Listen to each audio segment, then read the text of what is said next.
Hello, I'm Peachy. Peach within, peach without.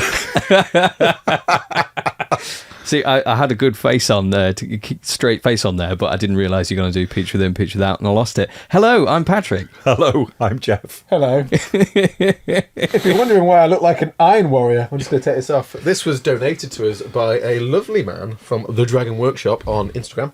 He has an Etsy account, and he says, "Can I make your helmet?" And he just sent it to us, and I said, "Can you make one that's an iron warrior for Pat? Because he'll like that. He'll love that." And yeah, this is amazing. It's so awesome. Well done. It's so well done. It's absolutely awesome. I covet it madly. It's great.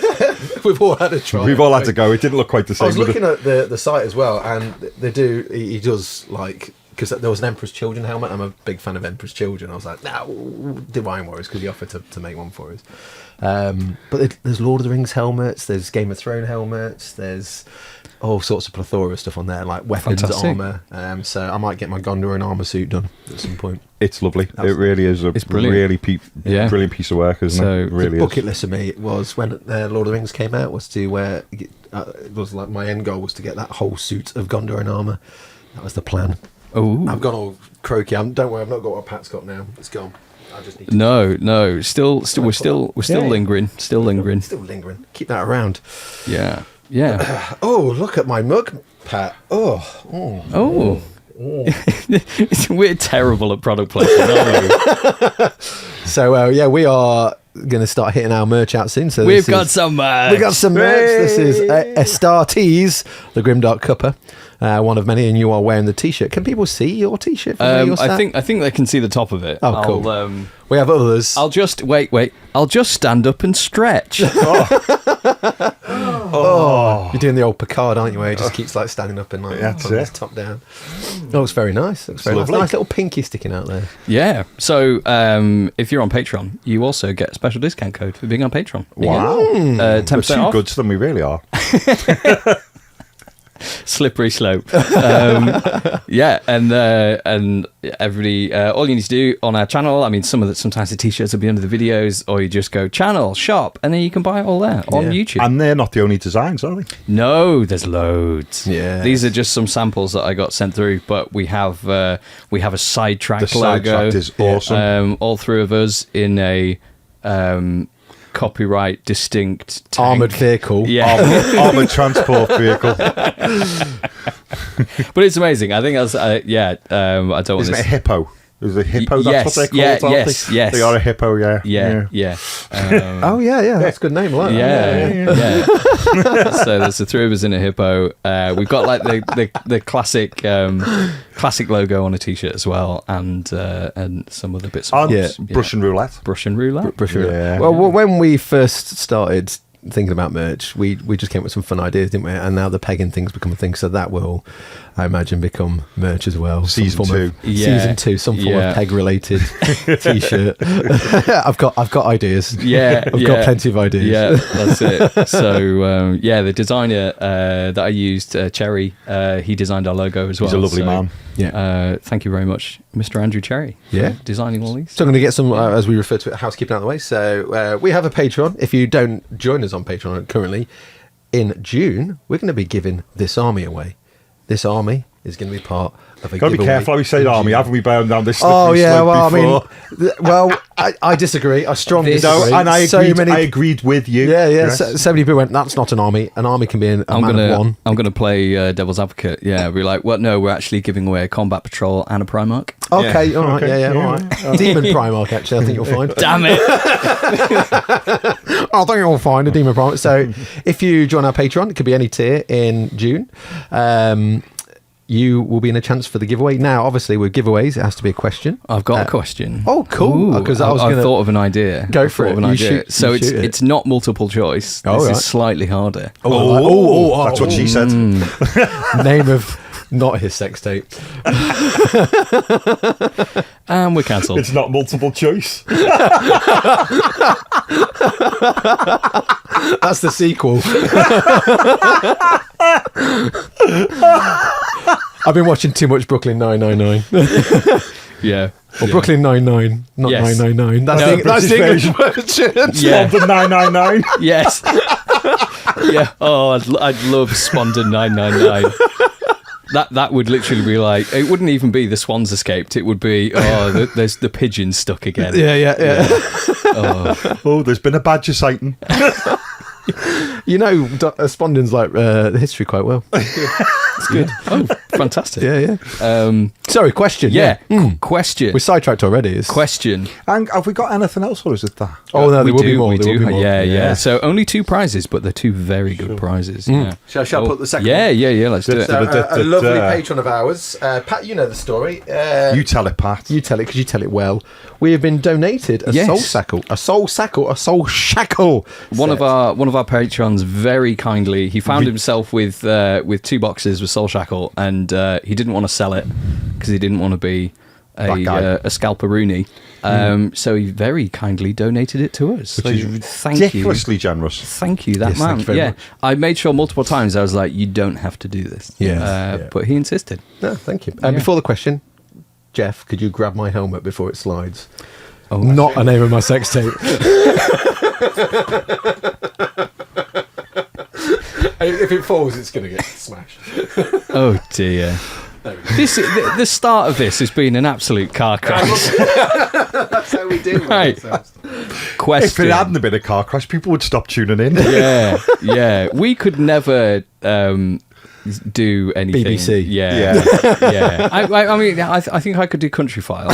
Yes, I've seen your. We've seen ads. that. We know you could do Country your File. narration over that. I felt I was saying this when you showed me like the unedited, not fully edited version. I was like, it feels like I'm watching an episode of Country File. I thought Like it was John that much Craven Country talk. File. I had Yeah. to pause it and go out and come back and then put my fleece jacket on to watch the rest of it. It was brilliant. Yeah, because we had to put sponsorship on that video because we with all the timings and deadlines. And Yeah. And I went up to visit my mum in Cumbria, so all of those shots are within like a 10-minute drive from beautiful place. from my mum's house, like where I grew up. Yeah, it's mental. You didn't realise we were also being sponsored by the Cumbrian Tourist Board, did you? I know. Yeah, They were great. all within 10 minutes. Yeah.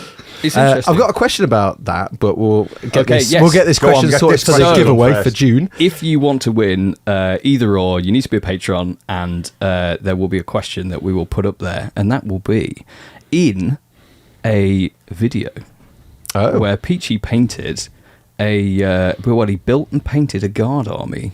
Can he do it in 12 hours? There was a character that didn't have gloves on, and we hated him. Oh yes. What was his name? Nice. What was the name of the character I hated? In that video. Yeah, who Good. wasn't wearing gloves. Good. Also, I will say we've done a few giveaways and announced them on YouTube. Don't put the question in the YouTube because you won't get anything. You have to join the Patreon to do it. It's nice that you're eager. Yeah, it's nice that you're eager, and it's cool that you want to join in, but Yeah. you won't get put in the giveaway, I'm afraid. So good luck if you did do that. You never know. We've had a few random stuff thrown at us recently. I love we've got dessert rats. They know as well. When I read that at first, both me and Pat went, desert rats? Oh no, dessert rats. Brilliant. This is beautiful. So They're lovely. I might They get that really are attached lovely. to my motorcycle jacket. I And think people will be they're like, fantastic, yeah. But the desert rats haven't been around for years. Something for you two guys are going to give. I've already opened mine. John from We Print Miniatures has sent us. Oh, we like John. No, wait, is this the Bob? This is the Bob Naismith Pilot with his little display box. And I will... There's some imagery on We Print Minis, so whether you can get an image of that on overlay as we're looking through the boxes. I'll give it a go. But I've assembled my little case. Oh, that's the cutest thing ever. Isn't it? How No cool's glue, that? no glue required. I've not taken the sticky bits off these yet because I want to put the model in before I close in. But I was talking to John on Twitter, and I was like, these would make really good stasis like units. Yeah. You know, you could put like I don't know, Gene Steeler's half decayed body in it and fill it with liquid and stuff like that. Yeah. And then just have it on like some kind of podium or something. But yeah, they actually just fit together without no glue. They're just really nice. Bob's work so delicate. Yeah, it It's is. lovely. Yeah. So I need to get my Really guy lovely. painted up. And Thank these you are- very much. These are limited edition to 1,000. They is that are correct? 1,000, and we have actually there's 997. 7 of them out there. Sorry. Thank you So very in much. your Do Not Bend folder there, you also have the certificate with a number on it as well. Oh, wow. So there's a... That's yes. extraordinarily I thought kind. that was So just thank you very much, John, for sending Yeah, us. more of the thing. And if he's watching, thank you very much, Bob. Yes, I imagine Yeah. Bob would be For watching. We the, like Bob. beautiful work of craftsmanship, as usual. What number have I got? Do you like Bob? Bob is great. People have asked Bob to be a regular. Oh, what number have you got? I've got 6. Oh! Does that mean I'm Sean Bean? Was he 006? He was, He was 006, yes, that's right. Yeah. What have Well, you if got? any man would know the answer to that question. And also, Yeah. what was his name? Sean Bean. No. Alex no, he's Trevelyan. Russian. Yes. He's Russian, Alex isn't he? Trevelyan. Yeah. Such an English name. Unlucky for some, I'm so surprised he worked with the Russians. unlucky for some, I'm 13. So I was 14. I was 14, 13. Oh, wow. Thank you very much. It's really kind. Yeah. What, Pat? No glib remark, no plithy comeback. Sorry, I just watched too much James Bond in my time. That was a bit left at the lights, wasn't it? I was just like, I just thought, what have you done to upset him to say that? yeah. Not much. I love Sean Bean playing baddies. My favourite thing he's ever done. I'd love to get him on the show. Actually, we could just talk about Sean Bean. Sean Bean Yeah. and all his films. But my favourite movie I think he's ever done, and he's not died in that yet, is where have you seen Silent Hill? Yes, I've seen Silent Hill. He puts on No. a mildly convincing American accent for most of the movie. Do you know what? As movies that are a translation of video games, I think Silent Hill's pretty decent. Yeah, I quite liked it. It was very tense and scary. I did get a bit sad when the female copper died at the end. She got Spoilers. burnt. Yeah, spoilers. I know it's about 20 years old, but you know. Yeah. I mean, you know, I forget who the actress is now. She plays Andrew in Walking Dead. It's the same lady as that. I don't know. Yes, so in that movie, Sean Bean does a fairly convincing American accent for a good half of the movie, and at the very end, Just when he's gives up. looking for his missus, and he's in like. There's like this weird sort of montage of her running through Silent Hill and him running through the same village, but without all the weird fog. Yeah. And he's like, Rose! Just goes straight to Northern as he's shouting. I was like, yeah, there he is. The man we all love. I think Equilibrium for me. Equilibrium's pretty He's good. not in it yeah, very yeah. long, but I'm a Yeah. big fan of Oh, Equilibrium. yes. I remember loving that as a young teenager.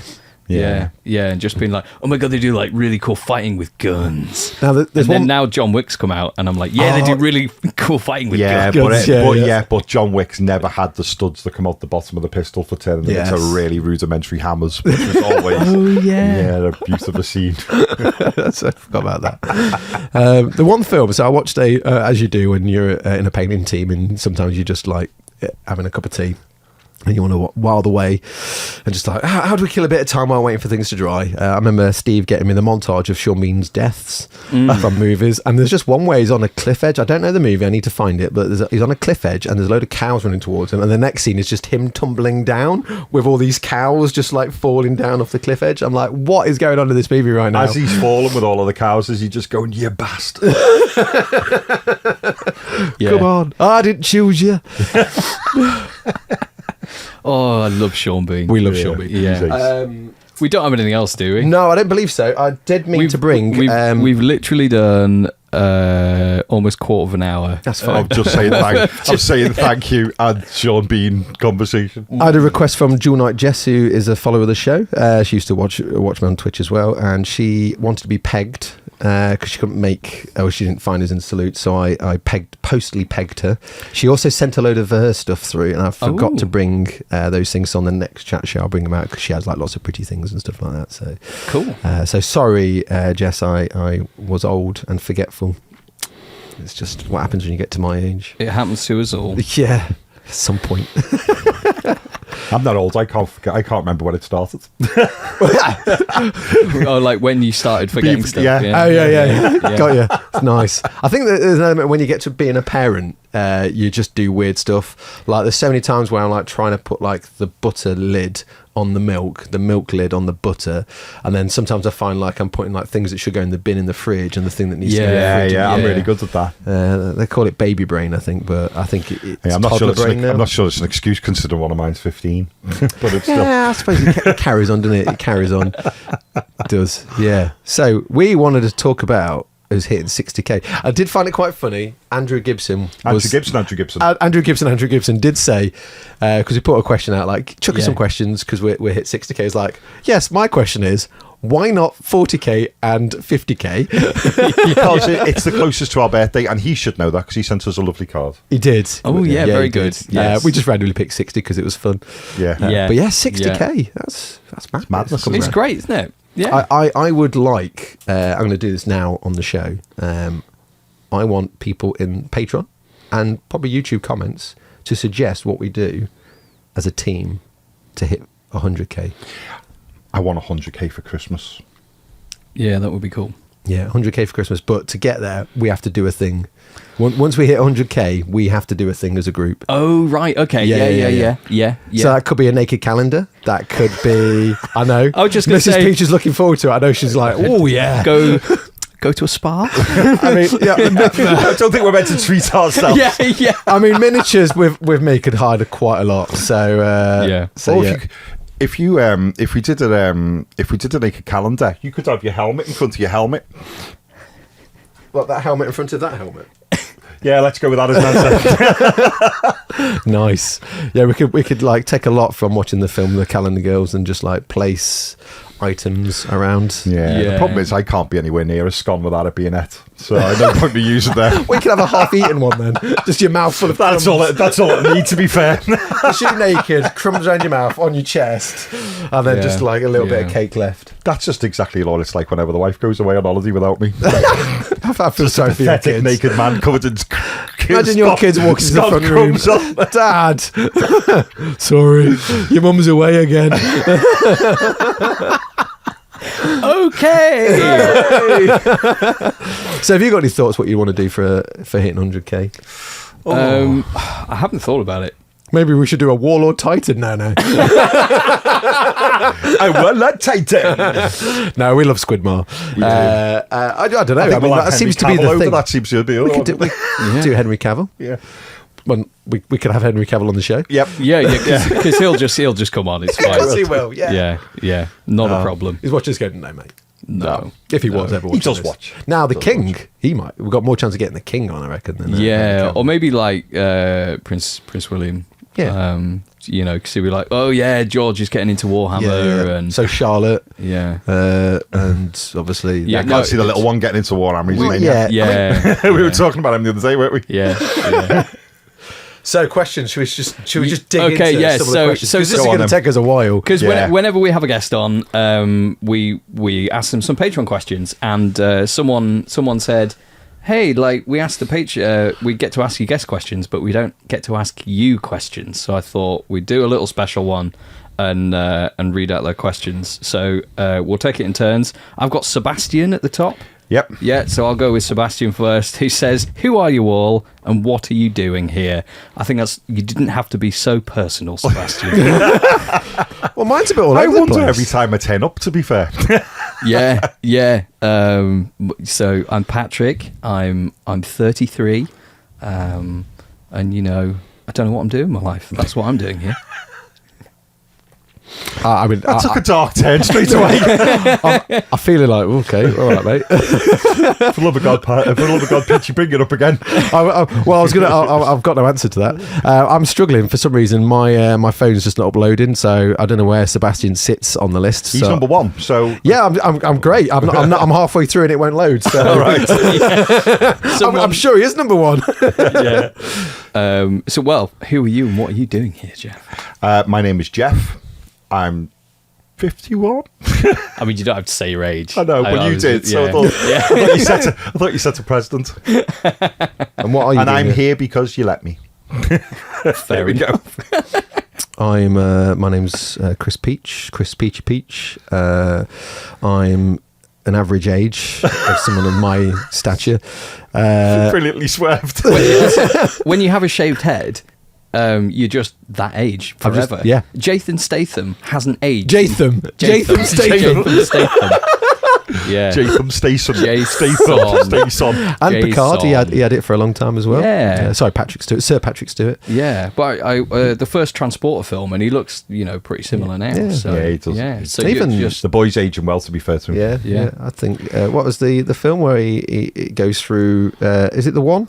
He plays a time cop in that. I think it's the one with Jet Li. Jet Li, yeah. Oh, yeah, he looks the same then. Yeah. Shocker of a movie. Shocker. It's worth a watch. I think I've seen it once and forgotten. I think the And premise that's probably is the best. Yeah. is like this guy's killing his own self in different That's right. mirror universes to make his version stronger. Oh. And then the time cops are trying to stop this guy because he's like super strong. What was the not Stallone, Jean-Claude Van Damme film where that was literally That was called Time Cop, yeah. Cop, wasn't Yeah, it? yeah, yeah. I watched that recently as well, and that was great. Some classics. Why am I here? Pat asked me. Nice. There. Simples. I'm the hobby glue. I've got. I don't know where it falls on the list. I've got immaterial creations. Okay. Oh, go on. Oh. So mine's still like. Tell you what, Jeff. Shall I go second? We'll alternate down, and Peachy will just do his own thing. Yeah. Sorry, That's just right. because it's just not loading anymore because the doors closed and now the Yeah. Wi-Fi is just like no, Some- no, not having it. Someone on the Discord did say Peachy really seems to struggle with his phone Yeah. because you've been asking the questions recently in my absence, Yeah. and It's a dodgy old phone. I was just like, yeah, his phone's crap. What? I will do in a second. The annoying thing is when I'm trying to like do phone calls in my house, I have to like walk around the village, like my local area, just to get signal. The signal in Spondon is terrible. Yeah, it's awful. It's awful. So anyway, immaterial creations. That's what the police are investigating. Yes. Dead pigeons all over it. How did an active barber come to host the best mini podcast on earth? Ooh, how did you come to host the best mini podcast on earth? Co-host. Because me and Pat stood one day talking about the fact that Pat really loved what he did with regards to the hobby elements of Games Workshop, and he enjoyed filming. And I was recently bereft for the fact that my movie podcast had come to an end because my friends had gone back to Glasgow. And we sort of looked at each other and went, hang on a minute here. I like filming stuff. Wink. You're a gobby git. And there we go. Well, he's a gobbygit. Yeah. My filming is amazing. And also part of that, what is our favourite childhood toy? So go around the room. Big Track. Big Track. Big Track. What's Big Track? Describe. Because Big Track was a sci-fi looking vehicle. It was about this big. It had 6 wheels and it had what looked like a rudimentary numerical keypad with arrows on the back of it, and you could program it and the vehicle would go certain distances, turn round, fire a laser, come back. Yeah. Big Track. Oh, right. They remade it. You can still buy it now. They do the standard one and they do a mini version of it. Yeah. I'm not sure if I have like a favorite like physical like toy, but I think my fondest childhood memories are my N64. Yeah. So stuck inside when it's nice and sunny, just playing. Yeah. Nice. Yeah. We all did it. Mine, now I've got a lot. Obviously, there's like Star Wars, He-Man, G.I. Joe. But there was one I played a lot. And it was on, like when you're at school, you come back and there's like children's cartoons on, and they always chuck in a million adverts to sell stuff to kids. Right. There was something on the adverts, I think it was, I think it's called 0 Hour. And it was a set. It was like a big box, big army set, and you had like different branches. There was like an Air Force, a Sea Force, an Army Force, commandos, and they're all like kind of like normal Airfix models, but a bit more rubbery. And they had like seating ones, lying down ones. They were all like similar poses, but like different styles of clothing and stuff. And the baddies were all like purple. So it was like this purple sort of plastic, and they're called the Bad Brigade. Good name. Nice. And they had like so that everyone That's had what like it says on the tin. That they used to have like little springs that you could shoot missiles, and they had like a monorail that was like battery operated that would go around and stuff like that. Yeah. It was really good. They did loads of add-on sets, but the thing I loved about the Bad Brigade was they had their vehicles one was a kid's school bus. Nice. With like windows so the yellow school bus that you see in America, windows that drop down and machine guns that come out. Wow. Then there was a hearse that had a motorbike that came out the back of it. Okay. And then there was a pizza delivery bike which had like folded out to be like rocket launchers. It was so good. So they were like in disguise. Yeah, in disguise, yeah. And they're like, here's the pizza. What flavour is it? Death flavour. And I think the baddie was called Colonel Bad. Why wouldn't he be? They really pushed the boat. Oh, out they with did. those They went naming for it. They had a conventions, comic didn't with they? it. It was great. Yeah, that was my favourite toy. Oh, sensational. Cool. Right then, Jeff. Next one. Oh, it's Leo again. What is the best colour of power armour? And the answer is because I wish I was painting them, but if Games Workshop won't mix the decal sheet, I'm not getting involved. And that is, I'd love to paint Marines in the Raptor colour. I like the Raptors. Are we talking yellow and blue Raptors or green? The newer ones, the green. Okay. Yeah. I like the green Raptors. The Forge World style. I managed to get some decals from Mighty Brush before he stopped selling them. Yeah, you got the Raptor ones because you got told to stop doing them, didn't you? Apparently. Which is always great. Well, you stopped doing them, but we're not making them either. He didn't confirm or deny, but he was like, I've been asked to stop for reasons. Oh, no. It's just a generic sort of like eagle head, right? Yeah, but I can't freehand. Not with that attitude. No. I always like your optimism. But I'm like, if you're not going to let him do them, make them yourself. If you're not going to make them, let him make them. Yeah. So I'm not painting them on. I don't know what my favourite colour power armour is. I always look at Flesh Tearers and go, damn. Yeah, they look good. Like the red, really the red dark and the red. black. Yeah, I think they're cool. Mine is pre-Heresy Emperor's Children, purple and gold. Which to be Nice. fair, look ace. Yeah. They look amazing. Yeah. And even if I think there's, I forget now what the chapter is, but there's a Loyalist chapter that has like a similar tone. I want to say something Phoenician, but no, that's just me getting confused with the purple paint. I forgot the Hawk Lords. It might be Hawk. No, I can't remember. There is a Loyalist version of that scheme, which is nice. Cool. What was everyone's first miniature that they painted? Oh. First ever miniature that I painted would be a French Hussar, and I painted the horse green and the rider orange. Nice. First sort of like that. My dad just gave me. These are the days when like, here, have some lead and have some enamel paints. Just don't lick it. Don't lick it. Don't. And I was drink like Charlie's age, but it was of its time, and I didn't mind because that's what got me in the hobby.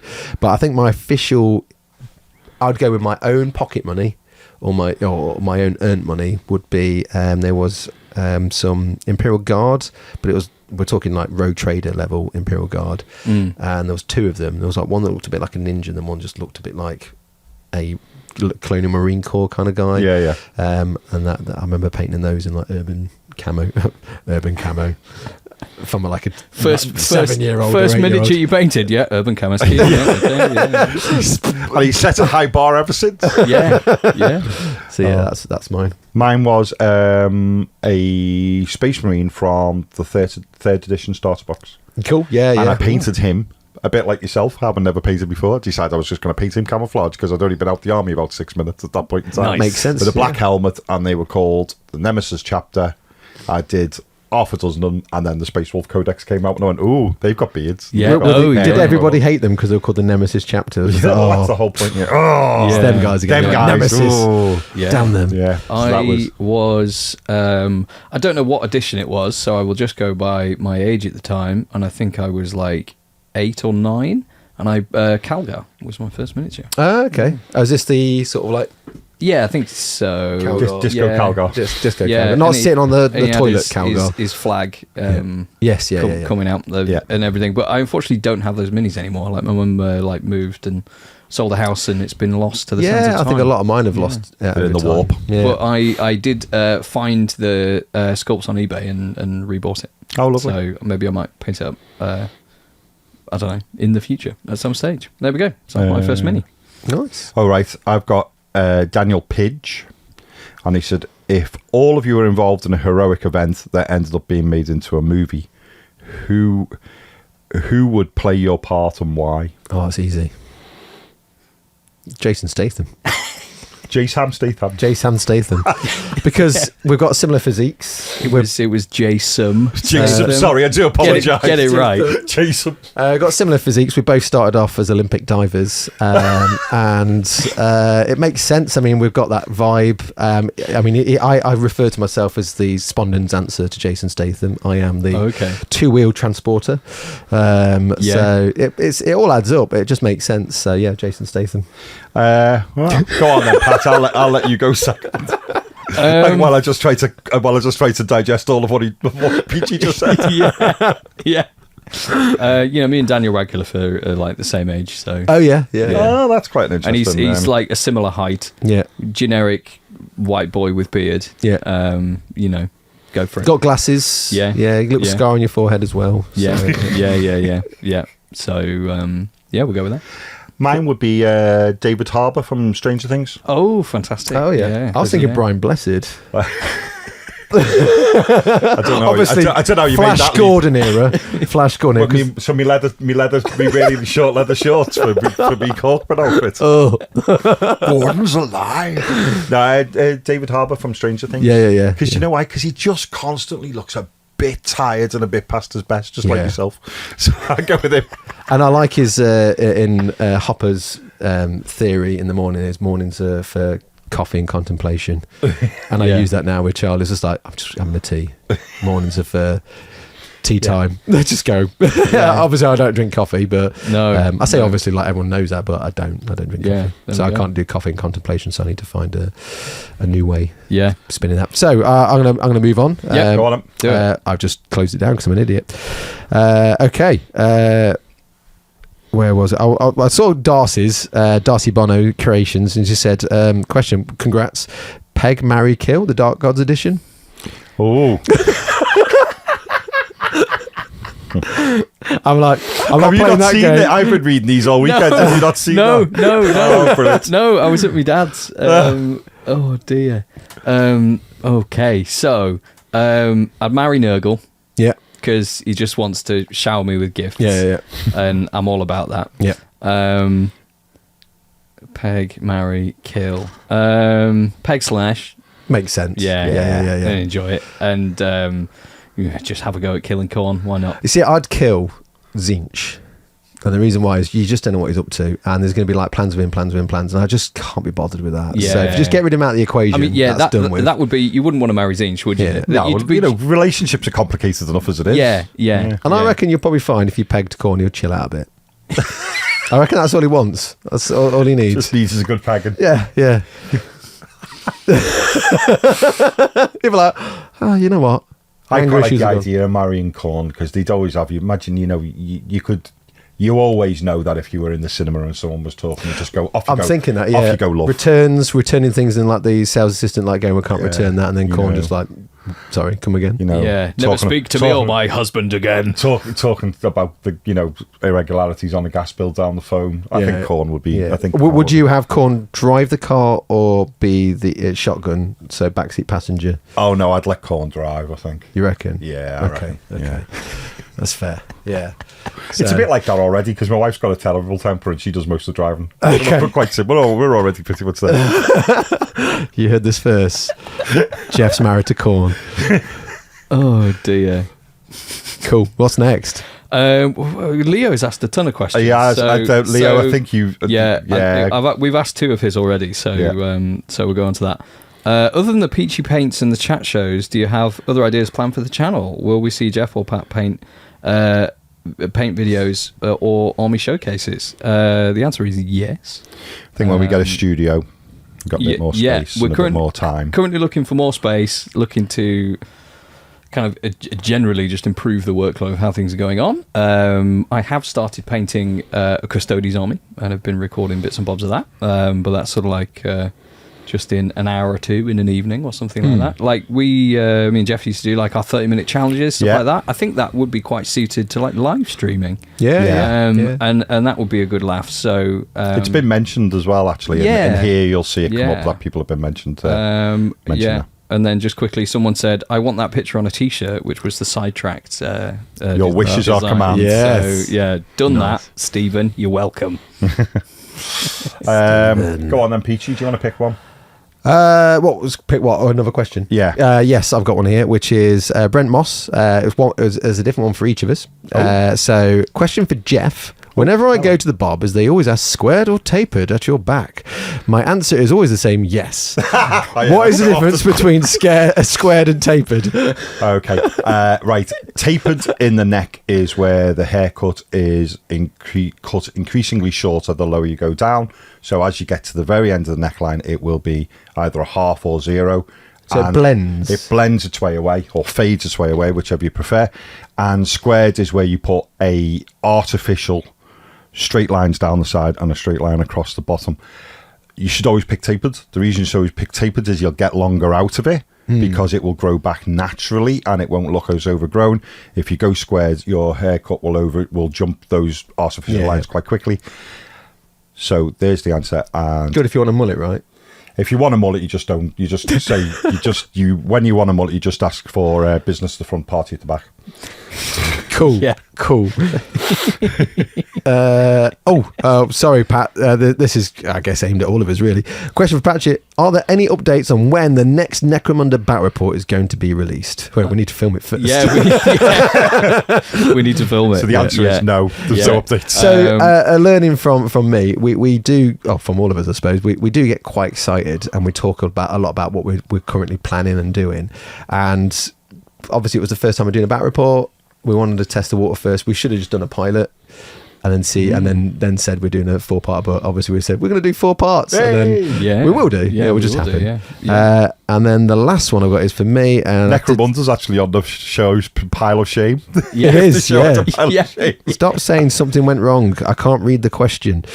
I recently bought a new Agrax Earthshade, and I've noticed it looks very different in the pot. It looks very different in the pot to the old one. How much of a variance is there compared to the old mix in terms of application appearance? So the old ones used to dry quite neat. Well, they kind of covered over most of the surface area and were quite blotchy. So if you applied an Agrax Earthshade straight from the pot with the old ones, you'd see more on the surface. So let's say a shoulder pad, you'd see more on the shoulder pad surface area as well as the recesses. And when it dried super matte, which like just knocked out loads of metallics. So they'd be like really dull. With the new one, it tends to just run and focus into the recesses, but it does ever so slightly tint the other areas as well. But you don't get all that weird blotchiness. I would hands down say the newer ones are better because they look like what. When you'd apply like a wet wash, you'd be like, that looks cool. And then you come back an hour later and it's dry. It's like, that looks cack. The newer ones look like they dry when they're wet. And they're like, that looks cool. And they dry like, that looks cool. But it's not as shiny because obviously it's dried. So that's what I'd say. There we go. Cool. Do you want to go next? I can do. Martin asks, do you think Age of Sigmar has the potential to be as culturally significant / successful to nerd fandom as 40k, and if so, what do you think it needs in order to get there? So I don't think it can. No, I don't think it can either. I think just sci-fi better than fantasy. Well, strong disagree. Hot takes. I think for me, I think I think 40k, and then there are loads of people who write in and go, oh, well, I read these series of books by this other guy, and they're probably right. But in my very narrow field of view, I think 40k is the type of sci-fi that isn't massively replicated elsewhere. This gothic sort of, middle ages, sort of dark ages meets futuristic elements. I think that feels it's not unique. I would probably hazard a guess to say, but it's relatively unique. And I think the problem for fantasy, without being dismissive of it, there's lots of rangers out there that have dwarfs and elves and all of these things. So I think 40k's just got something that's a little bit nearer the unique. And I always think sci-fi, if you put sci-fi movies on the cinema and you put fantasy movies on the cinema, I always, other than maybe Lord of the Rings, which I think was like a cultural blip, I always think sci-fi outdoes fantasy. Yeah. I think that's cool. Very good, valid points. Thank you. I think Here's why they're wrong. No, not at all. Watch me ban them. It's not. Yeah. I don't think it'll ever fully compete, but I do think it could gain a better identity through a couple of things. One, at the moment, it's 8 realms, and from being there at the start when it's been made to where it is now, there's a little bit more ownership of like certain places that feel like that would be bad if that gets destroyed. So if you take the galactic map for 40k, you've got Baal, you've got Terra, you've got Mordia, you've got all these sort of like places that have been around for like decades, and that they've always been written in the lore. And every now and again, like with the Kikadrix Maledictum, a load of things get blown, separated. So you got the nihilist side, the dark side of the Imperium, and then you got the light side.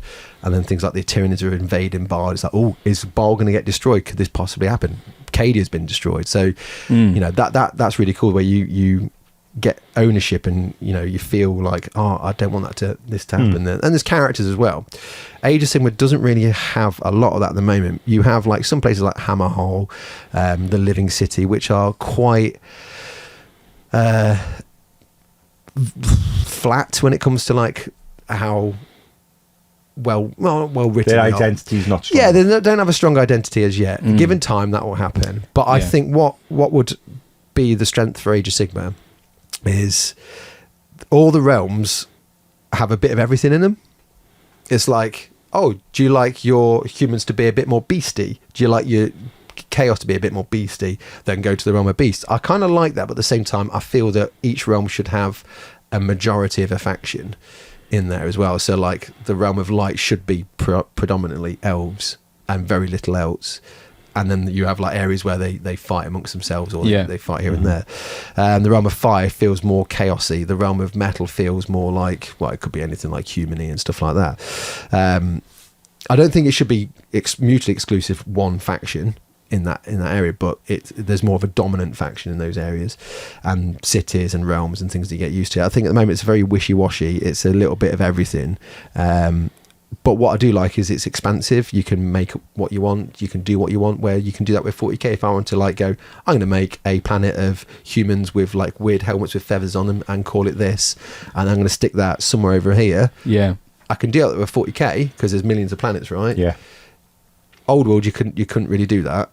You could only do it up to a certain point. Yeah. You're like, I want my flavoured of empire to be this colour scheme. Oh, it's that state then, isn't it? I want my empire to be, I'll make a mercenary company. Oh, I can do a mercenary company. Yeah, all right, I can do that. But there's only so much you can do with Age of Sigmar. If I want my my dark elves to be half spider, half human, like drow, driders, I think they're called, from D&D. If I want driders in my Age of Sigmar, I can do that, and I can find rules to allow me to do that. So yes, there is generic fantasy elements to it, but also you can create your own stuff from it. But I just think the background needs to be more rigid and more set in place, set in stone, and then not just like 6 human cities. There needs to be like hundreds of human cities that are named, but you concentrate on a handful of them. But there's more sort of I'm really articulating this terribly. There should be more at stake when one gets taken over. It feels like at the moment like they come and go. Yeah. Like, you know, like ships in the night. There's no sort of real ownership. There's the only time I felt that I was like, oh no, was when they did the Marathi book and Anvilgard got taken over by elves. Even though they're all part of the same faction, they're not all goodies. The elves took over Anvilgard and destroyed it. Now it's called Harkuron. So it was full of Stormcast and humans, and now they've all been butchered, and it's full of dark elves and daughters of Cain. That's cool. More of that, and set more of that, and make things more like that's a faction based. So you mean think Age of Sigmar needs to up the stakes? Up the stakes, and it misses what Old World had, which was like locations that you know and are fond of, which what was the strength of Old World. So I guess I'm going on for ages, but Old World had loads of locations which you knew and understood, but to a point where you couldn't expand and make up your own stuff. Whereas Age of Sigmar is the opposite. You can expand and do what you want with it, but there's no sort of like ownership to locations, so it needs a bit more. It's too flexible. Yeah, I think so. Yeah. So long story short, more ownership. Yeah, it's a good answer. I guess because it's a newer game as well. Yeah. It doesn't have all that history and nostalgia built into it. But it could have done if it was the way we'd look back now and written it to be like that. Yeah. Interesting. Because it's been out for what, 7 years now? 7-8 years? So a long enough time. Yeah. It's, Absolutely fair. Yeah. Cool. Anyway, so I went on. Okay, who's going next? Shall I go next? Go for it, Jeff. Matt Irish. And Matt's been in touch and he said, congratulations, guys. Thank you very much, Matt. Where do you see / hope the channel will go in the future? Are you happy with the current format, or is there something you'd each like to cover or see on the channel? I've got answers. Yeah, you go for it. I'd like to see us do, because we often get referred to as the 40k podcast, the 40k channel, and that's cool. It is a big strength, and that definitely helps us with hitting our numbers and stuff. But I want to do more Napoleonics. I want to do more Age of Sigmar. I want to do more random other stuff. Star Wars, you know, we've got the Shatterpoint set to be getting on with. And I think sometimes there's a strength in being a dedicated channel to a dedicated thing. But from a painting point of view, that kind of limits your audience. Yeah. And I know from doing like the way we've done like Star Wars stuff, it's not done as well as like 40k, but I guess our learnings are thumbnail, title. Yeah. That could change that Yeah, story, yeah. how we go about pitching it and stuff. I mean, look at Suggs. I mean, she can like talk about a blooming Rainbow Warrior Yeah. and then hit like, what, 168k. Oh, is that what it's on now? Something like Oh, that. wow. Yeah. Incredible. It's a lot. So I know obviously a lot of that's the Suggs element as well, but yeah, it can be done. And it's 40k, so Yeah. it kind of ruins Yeah, my yeah, argument yeah. a little bit, but it's 40k really, really peripheral 40k. Sort of like so far on the edge. Yeah. It's got one line in Rogue Trader. Oh, is that what it was? Oh, Yeah, it's quite dated, but she loves Rainbow Warriors because they're pretty colours. Yeah. Yeah. Who doesn't? Yeah. Very good. What about you? What do I do? Where do you see hope the channel will go in the future? I'd love to, well, continue what we're doing, add more stuff. I think, hopefully, yeah, crikey, like employing more people and allowing to produce more content of like a wider variety of stuff. I think would be really cool. I'd love to have a game. I think that would be awesome. Our own game. And bits and bobs like that. What I really, really want to do at the minute is I've been reading the Wrath and Glory books, like the 40k tabletop RPG. So like D&D, but in space, because no one's doing that. Yeah, it's a good shout. And it's difficult to do as well. I guess so. Potentially sometime in the future. I think we'd have to have another space, and like get some guests in and play characters and everything. But I think it would be quite fun to be like, cool, you've all just joined the Imperial Guard, and Nice, and then just be like, oh no, how do we get through this door? You're all dead. Because that'd be quite 40k. Yeah. But yeah, I mean, I hope we just like are able to continue what we're doing, but also like experience enough sort of growth that we can just improve the experience for I think everyone. definitely doing some D&D level role play stuff would be quite good amusing, fun. wouldn't it? I think that'd be really, really good fun. And then just have like a Patreon stretch goal where it's like we're all orcs. Because you couldn't have a full campaign with everyone being orcs, could you? I don't think. Don't know. or if you just had like a Patreon stretch goal and it's like, right, grot o'clock, and you just like, oh no, we need to get this stupid thing and everything's a mess, and that would be really good fun. Yeah. I don't know. I think I'd like to spend a bit of time being taught. Would be a thing I'd like to do. Would be quite cool. Peachy teachy. Yeah. Again, I think that could be a great like live stream thing. Yeah. Like a paint along kind of thing. I think that'd be cool. Yeah. Nice. Cool. So then, how big is your pile of shame, and what's the oldest thing in it? oh, My pile of shame is this entire room. there. Biggest thing, I don't know, kill team boxes and stuff, I guess. What's the oldest?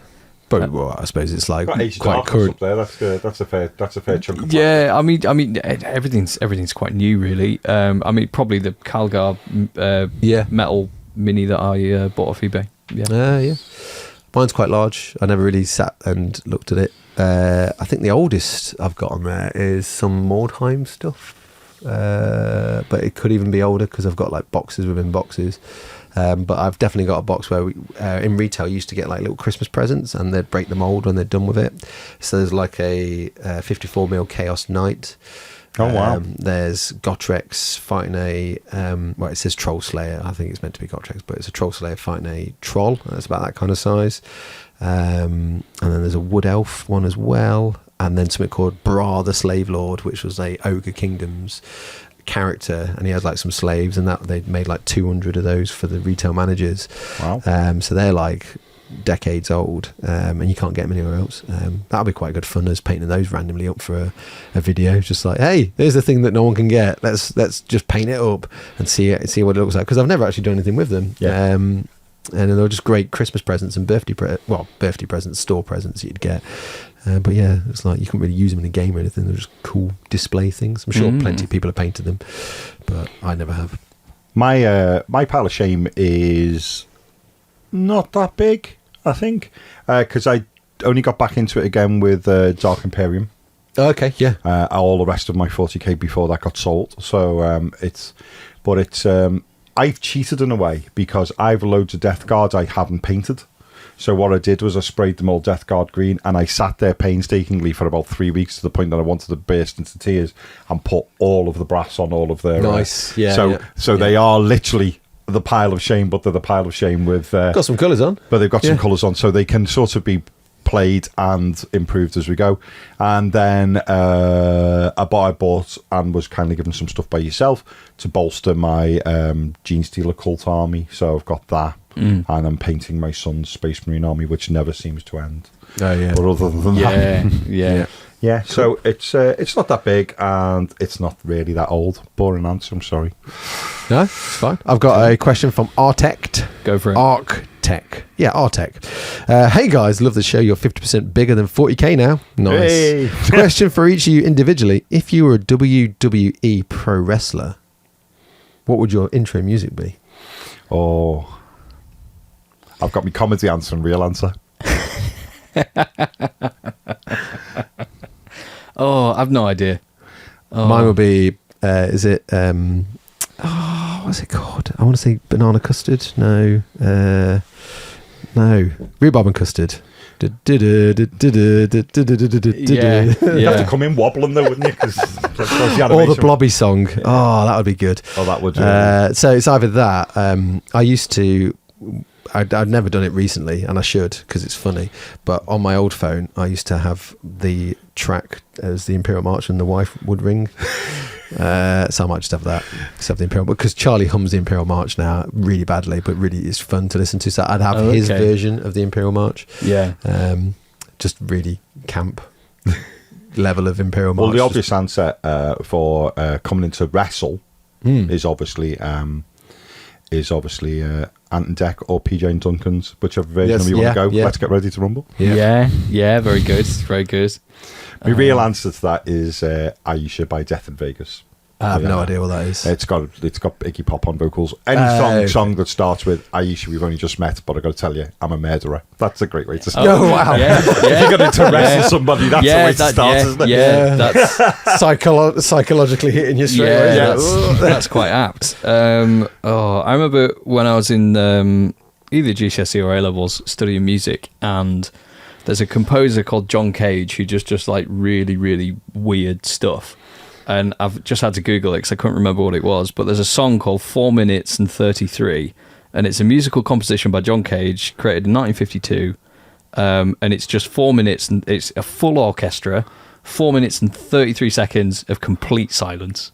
Nice. I'm going to change my song, by the way. It just occurred to me. The occasional person just coughed and stuff. Yeah, and that's the music. It's like whatever happened. Yeah, yeah. It's quite clever. John. Yeah, it's quite clever. So and it's kind of like feels a bit of a cheat. Yeah, but it's also quite clever. But it's kind of like the weak people out there, wouldn't it? If you just walked out there silent, maybe that's what they used originally for the end of Star Wars. Without the, have you ever seen the YouTube where it's like Star Wars about John Williams? No, it's the end ceremony. It's just like really awkward. And yes, you said the odd person coughing and stuff like that. I have seen it. Yeah. No, I'm gonna upgrade my intro music to the new Mario Brothers Jack Black Peachy song. Oh yeah, brilliant. I can't get that out of my head now as well. Yeah. Very good answers. Yeah, nice one. Cool. Have you got one, Jeff? Yes, let's have a look. All right, this is from Gareth. Congratulations, chaps, and well deserved. Thank you, Gareth. If you were a hero in the Warhammer universe, what would your name be, and who would you be your nemesis and potential downfall? Ooh, I would. I'd like fly too close to the sun. I'm going to call myself Icarus, and then just be like, nah, I won't get affected by chaos. Oh dear. Get wings coming. Yeah. Cool. Yeah, that's my mutation. Yeah, it would be my own hubris. I'd be like, nah, I can read that book. It's fine. Dead. My name would be really dull. It would be Private Chris Beach. I'd be shipped off to some far off world with hopes and dreams of like settling on a frontier, finding a young woman to be my wife, get a farm, a simple farm on an agri world. Yeah. Join the Imperial Guard. 15 minutes in, dead.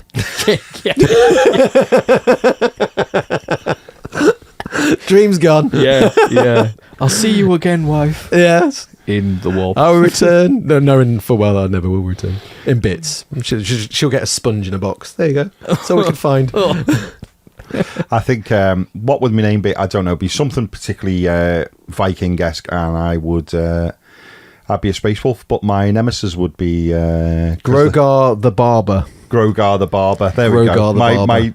Well, they've got some funky haircuts, haven't they? The space They wolves. do, That keep me they do, busy, yeah. wouldn't it? I think my nemesis would be, though, the fact that I just love sticking foods in my mouth, and then the fact that when eventually we go, why is the one running along there with no power armor on? Just wouldn't fit out the sack. Oh, he's dead. I mean, Wolfen don't have as much. So you can Yeah, turn to a maybe. Wolfen, Yeah, maybe. Got the hair for it. Yeah. Just running along behind them, just going, oh, hang on, well, you're going to trip over that hair. Nice. So, speaking of food, somebody says top 5 biscuits. Oh, that's so Is this each or contentious. between the three of us, do you reckon? I don't know if I could name 5 biscuits off the top of my head. Well, I think I can name 5 biscuits off the top of my head, but Yeah. Bourbon's got to be up high.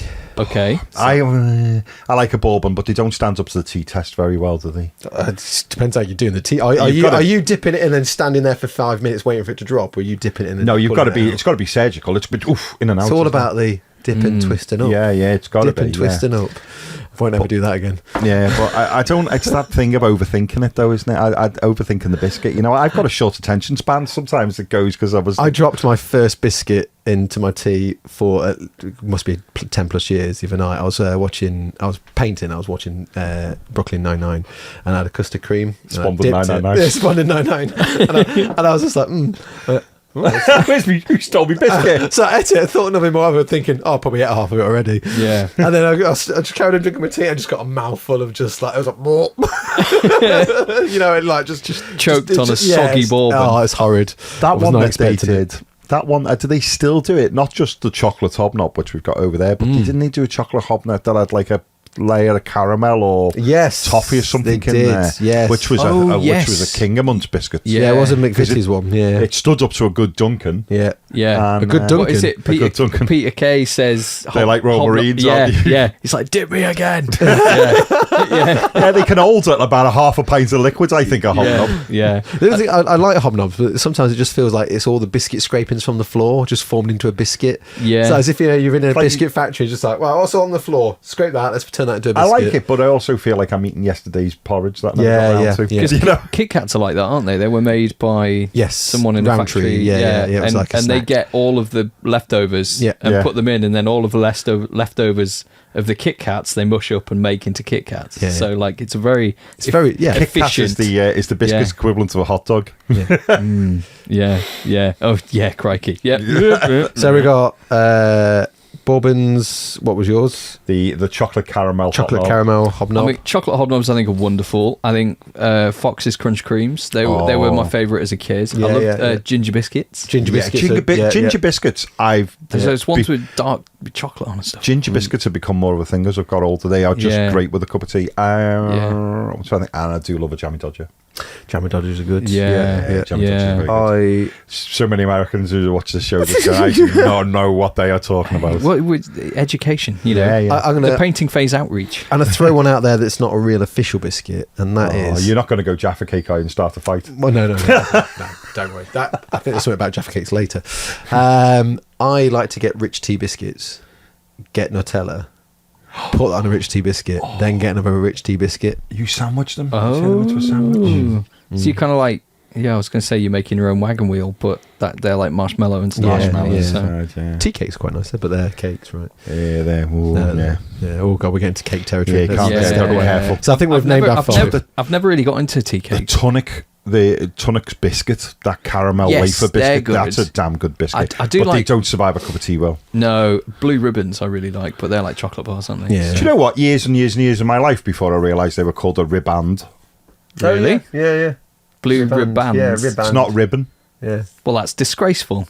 No, I've been calling them ribbon for... My whole, Yeah, life, yeah. my whole life is a lie. It's like I had that for years, probably about 30 years of my life before I realised it wasn't a chimney. It was a chimney. Yeah. My first motorcycle, right? I read it as cougar, as in like the cat, not the old lady that preys on men in nightclubs. Different kind of cougar. Yeah. But it wasn't. It was. And this is dyslexia for you.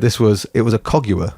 It was spelt different. And for years I called it a cougar. I was like, oh, I'm going to have a generic cougar. Really look forward to it. And it was like a Cogua. Star Wars, one of them was. I was convinced for years that, because I just can't, I'm just terrible at spelling, is I was convinced that Darth Vader's Star Destroyer was called the Executor Yeah, I thought it was. and not the Executor. Yeah, I thought it was Executor as well. Yeah, that's interesting. Yeah, I'd see it as Executor. Executor makes more sense, Yeah, doesn't it? Executor, The executor, everyone walks around in suits. Yeah, With yeah. a briefcase. Yeah. What to Nice. say. I've discovered what we could do for our 100k followers. Can we get Suggs to give Jeff a Rainbow Warrior beard? I think we should all have one. Just need to grow a beard first. How would you paint a beard? Paint. Yeah, well, you can get Just little mini you can rollers. just get paint. You can just get paint on dyes. So yeah, you could do it. Oh, okay, yeah. I'm not Yeah. encouraging that behaviour, but you could Comb do it down, get like a little bit of yellow in the middle. And Would you have to then like? green on the Would you side. have to like bleach it first? Get your base coat in. Yeah, and you'll then- probably and have to then go over it? bleach it first if you wanted bright colours in it. Yeah, if you're doing Rainbow Warrior colours, yeah, you probably have to bleach it first. Right then, so that was Biscuits. Arnold Matez, if I've said that wrong, I do apologise, my man. After a little bit more than a year active as the painting phase, what have you learned to appreciate the most about each other as business partners and friends? Aww. YouTube's hard work, but we do it. Yeah. It's been. I've enjoyed the journey. What we've been I doing. think it's made me appreciate the fact that that pointing a camera isn't all that's involved in how hard Pat has to work. No, I there's a think lot. that's become Yeah, very much, I think, has made what I've been aware of. Yeah, it's. I mean, I'm lucky. I was in a place where I've had some experience in it before, but yeah, it's certainly it highlights a lot more. There's a lot more we have to think about nowadays. Yeah, for sure. Yeah. Like even like silly things like thumbnails and like titles and like what we paint, how we paint it, hitting the algorithm, watching other people, seeing what they do, and going, oh, that's done really well. Do we even do that now? Do we do that video because that's been done like 14 times now? Should we just like scrap that? So yeah, there's lots of It comes with absolute huge levels of existential crisis. but also really good. I mean, for me, it was like when you're behind a business, you don't get you have a lot of people around you as a support network, and a lot of people watch Warhammer TV. Yeah. But what you don't realise is when you go alone, how supportive a lot of those people are to you as a person.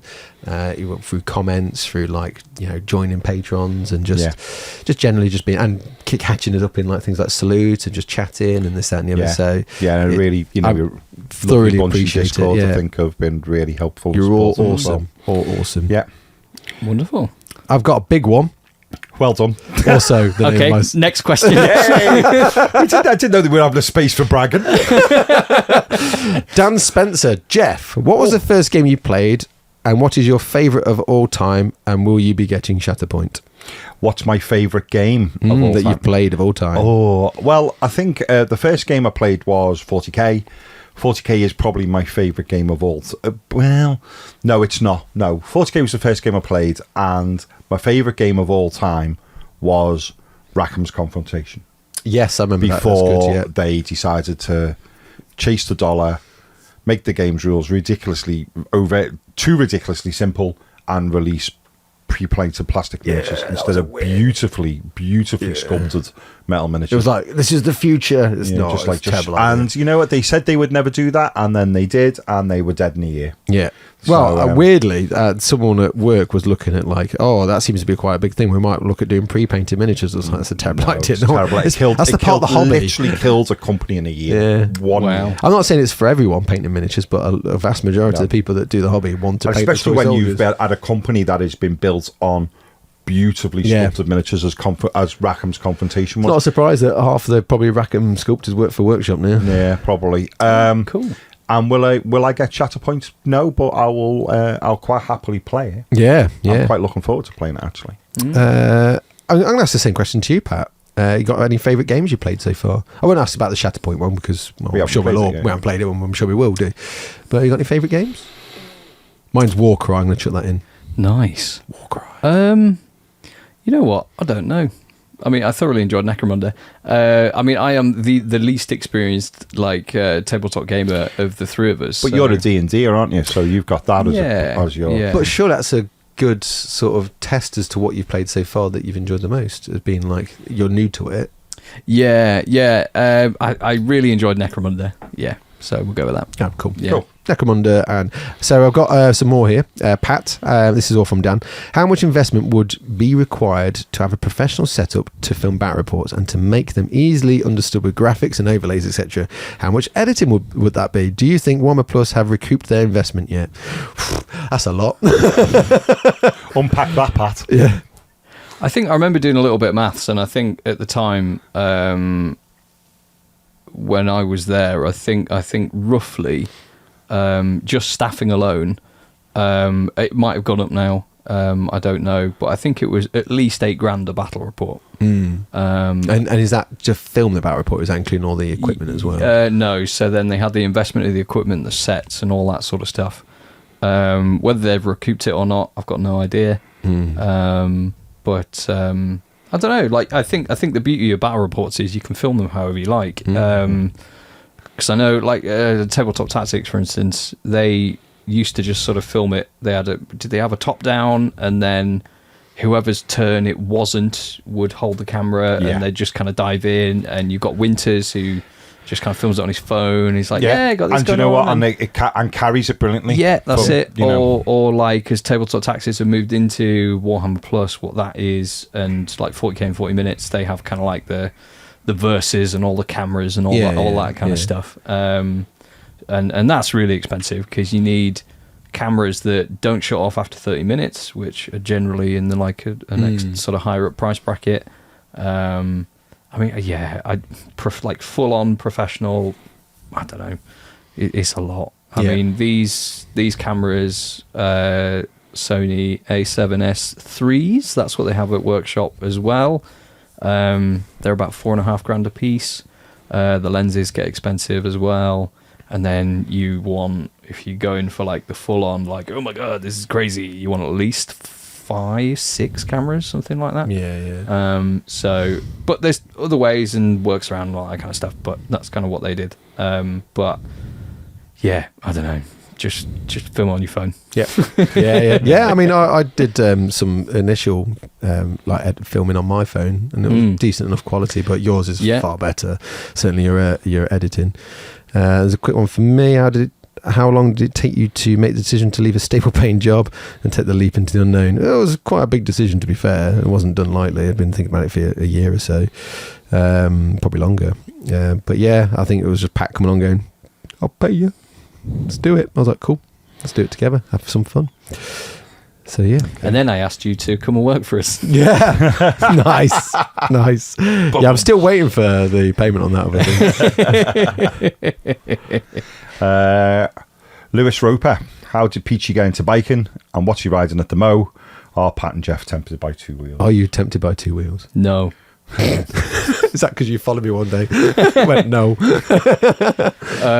Just like I have trouble avoiding potholes in my car. I think I would die if I was on a motorcycle. I mean, I know you do end up looking out for it more because it is more just from cycling. I remember, like, you know, you get used to it and everything, but I'd feel quite vulnerable. you do get used to it, but I think that vulnerability keeps that kind of keeps you alive. Keeps you alive. I mean, maybe, but not. Cars, apart from when I was a kid and had a book and I was like, oh my god, the McLaren F1 is the best car in the world ever. I don't, and that's why you bought one. Yeah, YouTube's great. No, I drive a Toyota Yaris. I'm not overly fussed about cars and transport. I just kind of want to get from A to B reliably. I'm not dead. Yes. You've ridden 2 wheels, haven't you? I have ridden 2 wheels. I learnt in the army. I did. I actually have that weird honour of saying that I learned to ride a motorbike on a Harley Davidson. Nice. Not a Harley Davidson, people know them, but a combat Harley. Yeah, a combat Harley from the American Army. Sounds like some kind of like super character. Yeah. So how did I get into 2-wheel driving? And what are you riding? Well, I'm currently riding a Kawasaki Versys. So to go back a couple of years, I had a Suzuki, and the Suzuki SV650 is what's referred to as a street bike. It's kind of what cool kids ride, like in warm weather. It's not ideal for all year, but because I rode it all year, I never had an issue with it, because there's a lot of people that had Suzukis that would start them in winter and they just wouldn't start.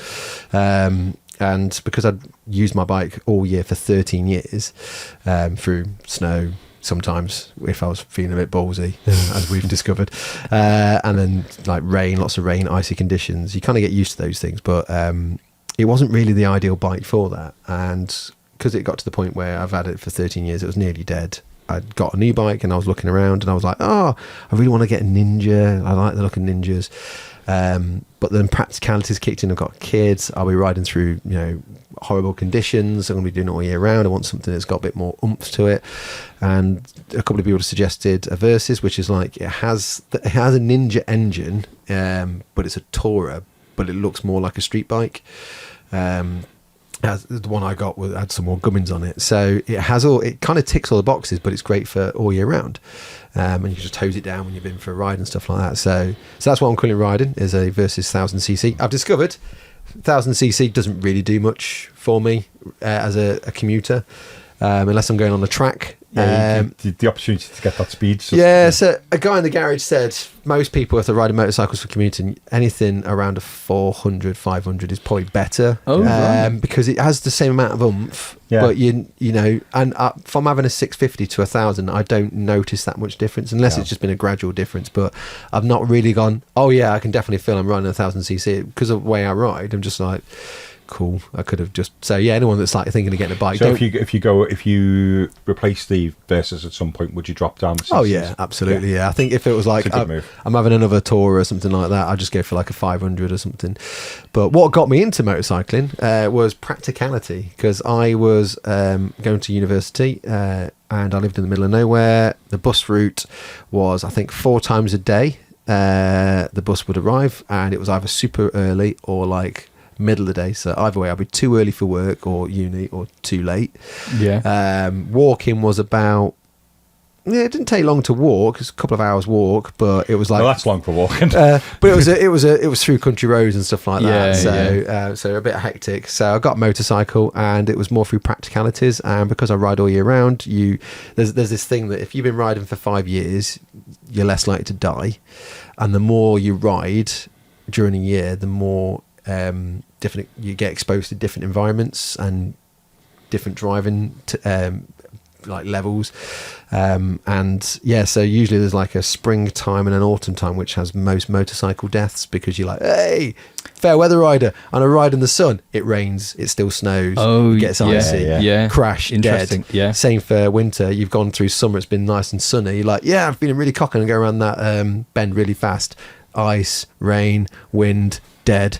So there tend to be the spikes with motorcycle riders. But because if you ride all year round, you get used to that, so you're a bit more cautious and a bit more aware. So if you're riding motorcycles, don't get cocky, kid.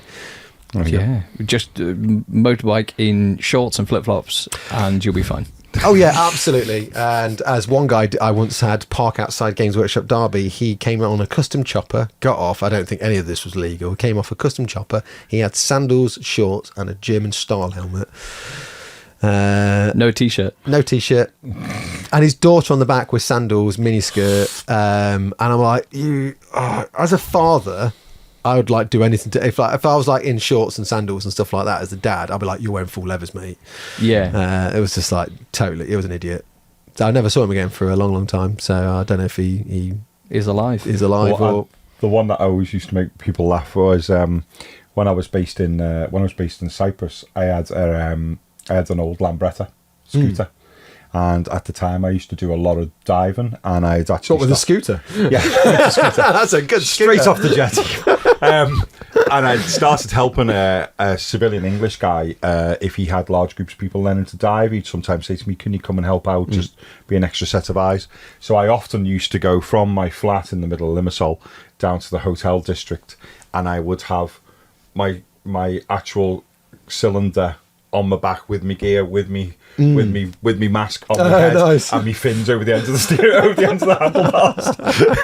So I could have pretty much just plugged the scooter straight into the water. I'm just like heresy. James Bond. Yeah, I was thinking, like it's not the not exactly the Lotus. The Lotus, is it? Yeah, the Lotus.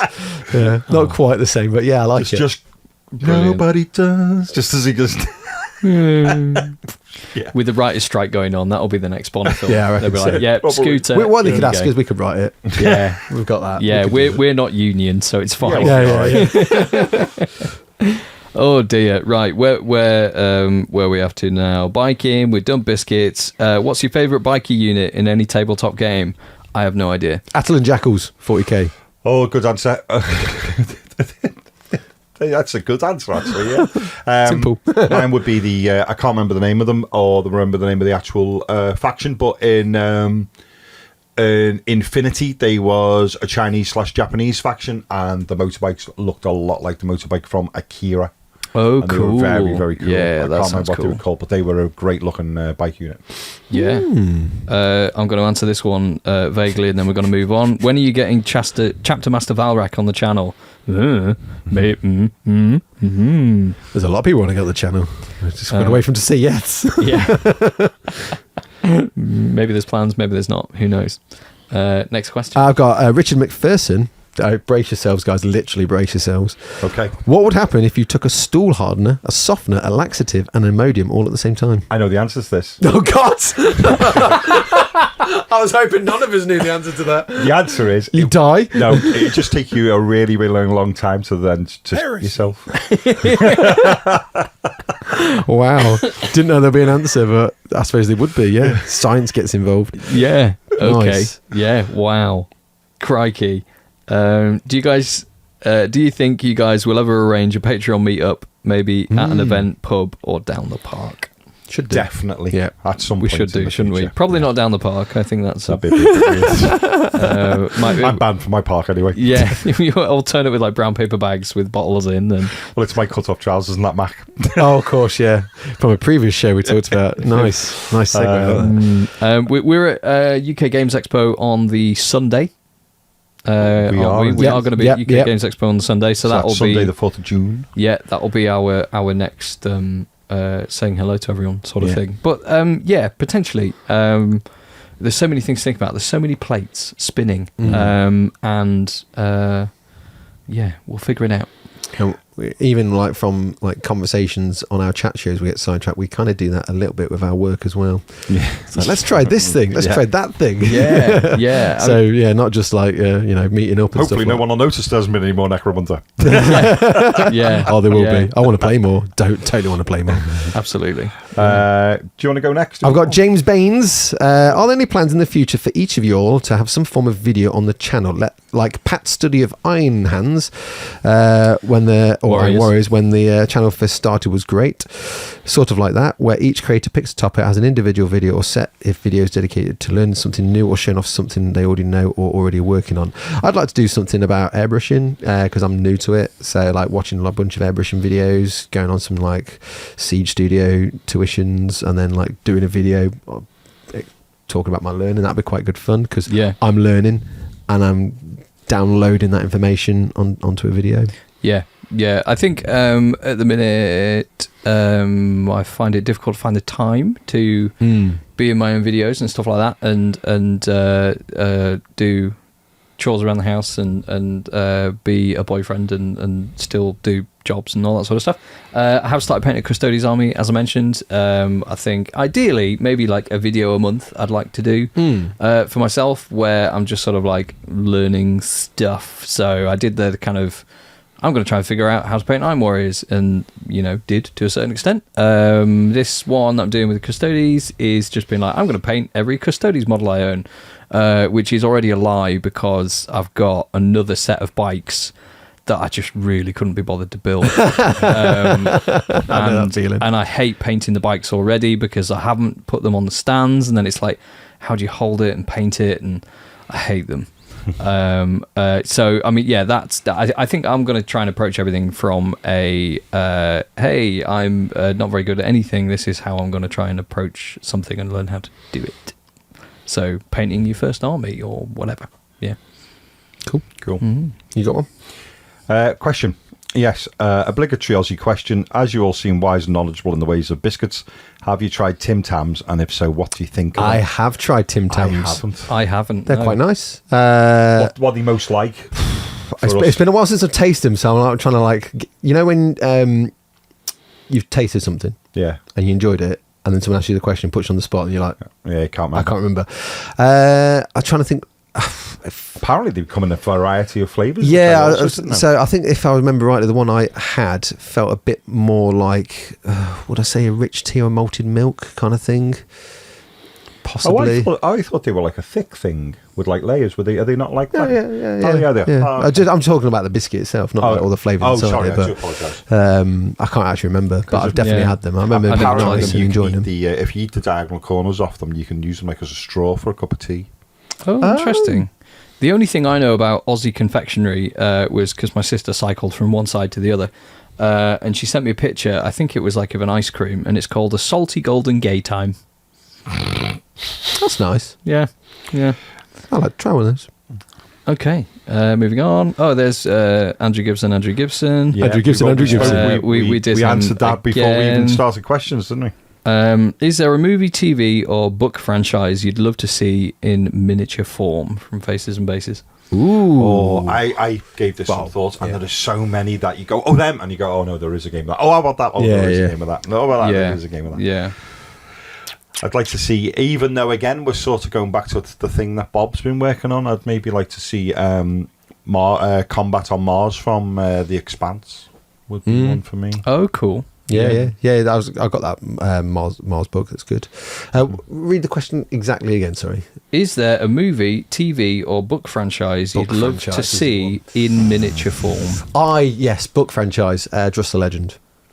David Gemmell. I've mentioned it before on the show. So, I mean, some people could say it's very generic fantasy, but you've got like this heroic warrior who's pretty much like a barbarian. He's a Conan of his era. He has this big double-ended axe called Snagger, and he's a renowned hero. The trilogy that has him in the Trust the Legend trilogy, there's a character called the Earl of Bronze, and there's a faction known as the Draenei, and they have this city. I guess the way to describe it's a bit like Minas Tirith, but it's in a valley, and it's a six-walled city, and the Trust the Legend books focus on the Draenei being attacked by a faction called the Nadir, which are very much like a Mongolian horde. There's a million men. And it's all about this small defence of this six-walled castle, or six-walled Drosdelnock, I think it's called.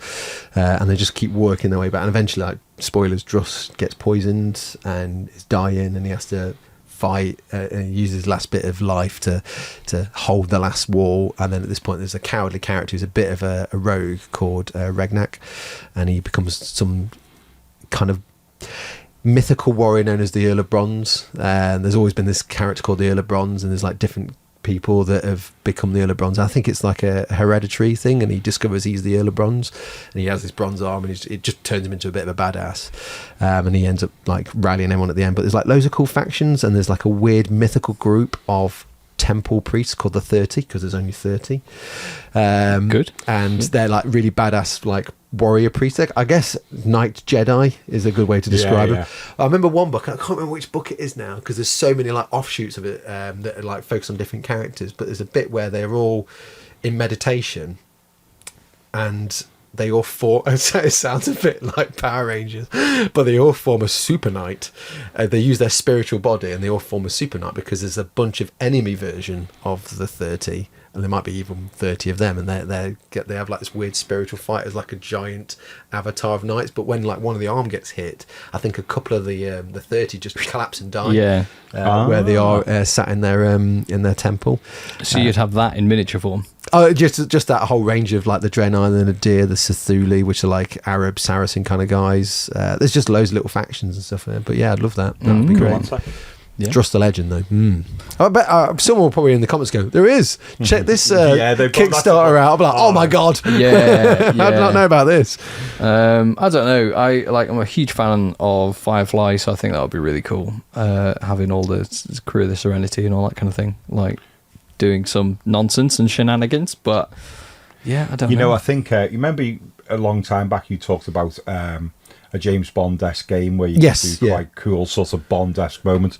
There is a character who was a series of science fiction novels and then was turned into a comic by 2000 AD, a character called Stainless Steel Rat, who is a sort of science fiction sort of thief, sort of got hired by intelligence groups every now and again to go and do weird stuff. Like at one point he has to go and go up one called Stainless Steel Rat for president, and he has to go and try and become the new president of this planet so that they can get rid of the dictator. And then the whole point that when he manages it, he then arranges for himself to be assassinated by one of his by his wife, so then that they can then put in a proper decent guy instead of him. wow. You know? And obviously it's a con. He's not really. The whole thing is his wife's like this real badass, and he's got these 2 sons as well. They'd make a really good skirmish game because that would really lean into that. The Stainless Steel Rat having that like MacGyver moment, or that, how to get out of a situation. So that'd be a Stainless skirmish Steel game. Rat. Like Teenage Mutant Ninja Turtles. I'd love that. I think I've said that before as well. Yeah. I think that'd be really cool. Yeah, I'd I love, was fond of that. love to paint those and New movie out soon, isn't it? pizza and all that kind of thing. So someone has said, any plans for hosting an event? Yeah, been there. Yeah, someone said, are you going to UK Game Expo? Yes, we on are. Sunday. Favorite thing to listen to whilst painting? Music, podcasts, or audiobook? I prefer just to do it in silence. Yeah, you've said that. Yeah. I'm not great in my own head. I have to have something on. I think I think painting, as I think I said in the chat with Rach, but I was like, I think painting miniatures is probably the only thing I can do in complete silence. I think I can do a lot of different things. So sometimes I have a TV show on that I've seen a few times. So I've watched enough Mandalorian or Stranger Things now that I can have that in the background without looking up. Same with Lord of the Rings. I've watched Lord of the Rings and The Hobbit loads that I don't. Mind's eye kind of like fills in the gaps. So I'd look up every now and again when it's like when Rohan are involved and they're doing a glorious charge, everything gets stopped and I watch it. But I've loads of like. I like listening to movie soundtracks for a long, long time. That's been my source of like music. I used to like listen to like rock and stuff like Def Leppard, Queen, and all that. And Bon Jovi. They used to be things. My first sort of like purchases of music was like those kind of things. But nowadays, for a long time, in fact, it's been like soundtracks. Listen to those. And like you, from time to time, the other night I was painting utter silence, and it was nice. Yeah. TV for me, generally things like. Detective shows, because generally, especially if they're British, there's not going to be screaming car chases and gun shootouts, so they can be a bit like a radio play. You look up, you establish what characters are talking, and then you can just listen, and then So I like that, but also at the moment, I'm on my yearly rewatch, and I'm working my way through what we have here in the UK. If you are American, you'll have your own version of it, but it's not as good. It's Taskmaster. Yeah. Oh, I really yeah, like yeah, Taskmaster, yeah. And I can have I'll have Taskmaster on a lot of the time. The only problem being is it's what when people say about us where they go, I use you to paint, but then you make me laugh. Yeah. I'm a bit like that with Taskmaster, where something will get said, and as soon as it gets said, I just have to drop the paintbrush because I go, that's not going to end well if I try and paint while I'm laughing to that. Oh, tell you, going back to the previous question, just because you said, there's an American version of it, but it won't be as good. Yeah. Do you remember Life on Mars? Yeah. Yeah. I love that TV show. Yeah, brilliant. Oh, yeah. Yeah. American version, that was shocking. Yeah, it didn't do well, did it? Or you were talking about like as a miniature game. That would be amazing. There is, you can do that. That the models exist. Really? Yeah, it's crooked dice. You can get a model of Gene Hunt. Yeah. Crooked dice. See, someone I'm circling on one on Kickstarter at the moment, which is all based around San Francisco 1970s Dirty Harry. Oh, nice. Interesting. Yeah, because I think Hassel-Free did a Dirty Harry, Yeah. and he's so good. Yeah, he looks just like Clint. Okay. All right, dismissed. Go away. Steve Paxton, 3 questions I would like to ask first. Steve, Jeff. After meeting all your fans at Salute, has it surprised you how many are ex-forces? Not really, because I know that a lot of military units have Warhammer clubs or they have wargaming clubs, so I'm not so surprised. And also I think ex-soldiers, anything that's got a military element, have a habit of sort of gravitating back towards it. I know lots of squaddies serving and not serving any longer are massive Call of Duty fans, and a lot of ex-squaddies end up at Airsoft as well. So no, I'm not too surprised. It was nice to see so many at Salute who came over and would say to me, I'm ex-military as well. Steve being one of them. Yeah. He was a nice chap we met as well. He was There's a lot of ex-RAF. Steves around right now, isn't there? There's Yeah. a lot of Steves. There's a lot of Steves. So no, I'm not too surprised if that was the first part of the question. That was part one of the 3 questions. Question 2, Steve O, Peachy. Now it's been close to a year. Is there any games you'd like to learn play, such as Conquest, Argument of Kings? I wouldn't mind trying that. Lots of games. We were talking about Baron's War. That would be something I'd like to try because you make a lord and a retainer of like feudal knights. That sounds fun. I'd like to learn to play Straight Silver. Straight Silver sounds fun, yeah. The Napoleonics versus werewolves and and vampires. Or you can just play straight Napoleonics, so you can just have them versus each other with no... Oh, cool. So that sounds cool. There's loads of games out there. I mean, I've had a bit of a He-Man. dabble of... Oh, yeah, He-Man. I've got the set. Who's get on I'd like that. to have a go play. What was the other one? I mean, there's the Game of Thrones Song of Fire, Ice and Fire and Ice, whichever it is. Fire and Ice, yeah. Meant to be very good, that. Yeah, I've played it a couple of times. Duncan had a load of stuff painted up. I mean, Steve played... I think I used the Starks and he had the Lannisters. It was an interesting way of playing the game because, like, your characters do a lot with the units as well. Like, you have like the characters to the side that are doing politics, and then characters involved in the battle as well, if I remember rightly. So yeah, it's just want to have like Steve every now and again, a different Steve. This is Steve from my mate from Workshop. Often he'll drop a message going, have you ever thought about playing Marvel Crisis Protocol? I was like, Steve, I've got a million games I want to get through. If you want me to play it, paint them up both sides and I'll join him. And he's just like, I'm just not sure myself about it. So every now and again we all get into a bit of a thing where like we all do Napoleonics together, but every now and again it's like, I'm going to build the good guys and the bad guys for this game. Come around and play. So that's the best way of doing it. But yeah, lots of games to play. Excellent. Oh, and then I was left out of that one as well. So and the last question for all of the Steves. So you are left out because you're the last one. Is all of us. I'm just Are we take over? My phone's died. Oh no! Are we going to see any paint on figures like Black Powder or Ancients? Possibly. I mean, I've got thoughts. We have thoughts about some Napoleonics, don't we? So that's potential. Yeah. Okay, cool. What does the future hold for the painting phase? Do you have plans for releasing your own merchandise? Yes. Games, miniature range, painting, modelling books, like potentially. All of that. Too late. All of the above.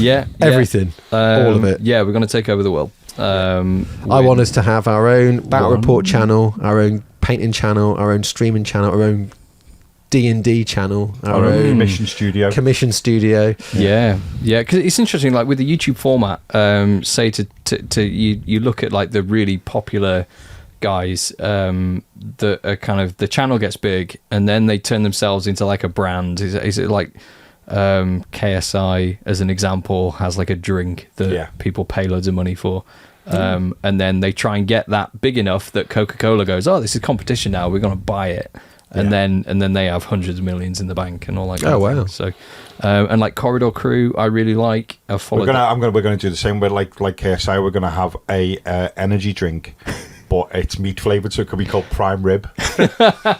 Meat flavored energy drink. Steak flavored energy drink. Oh, Prime Rib. God, that'll give him a run for his money. Oh, that would be interesting.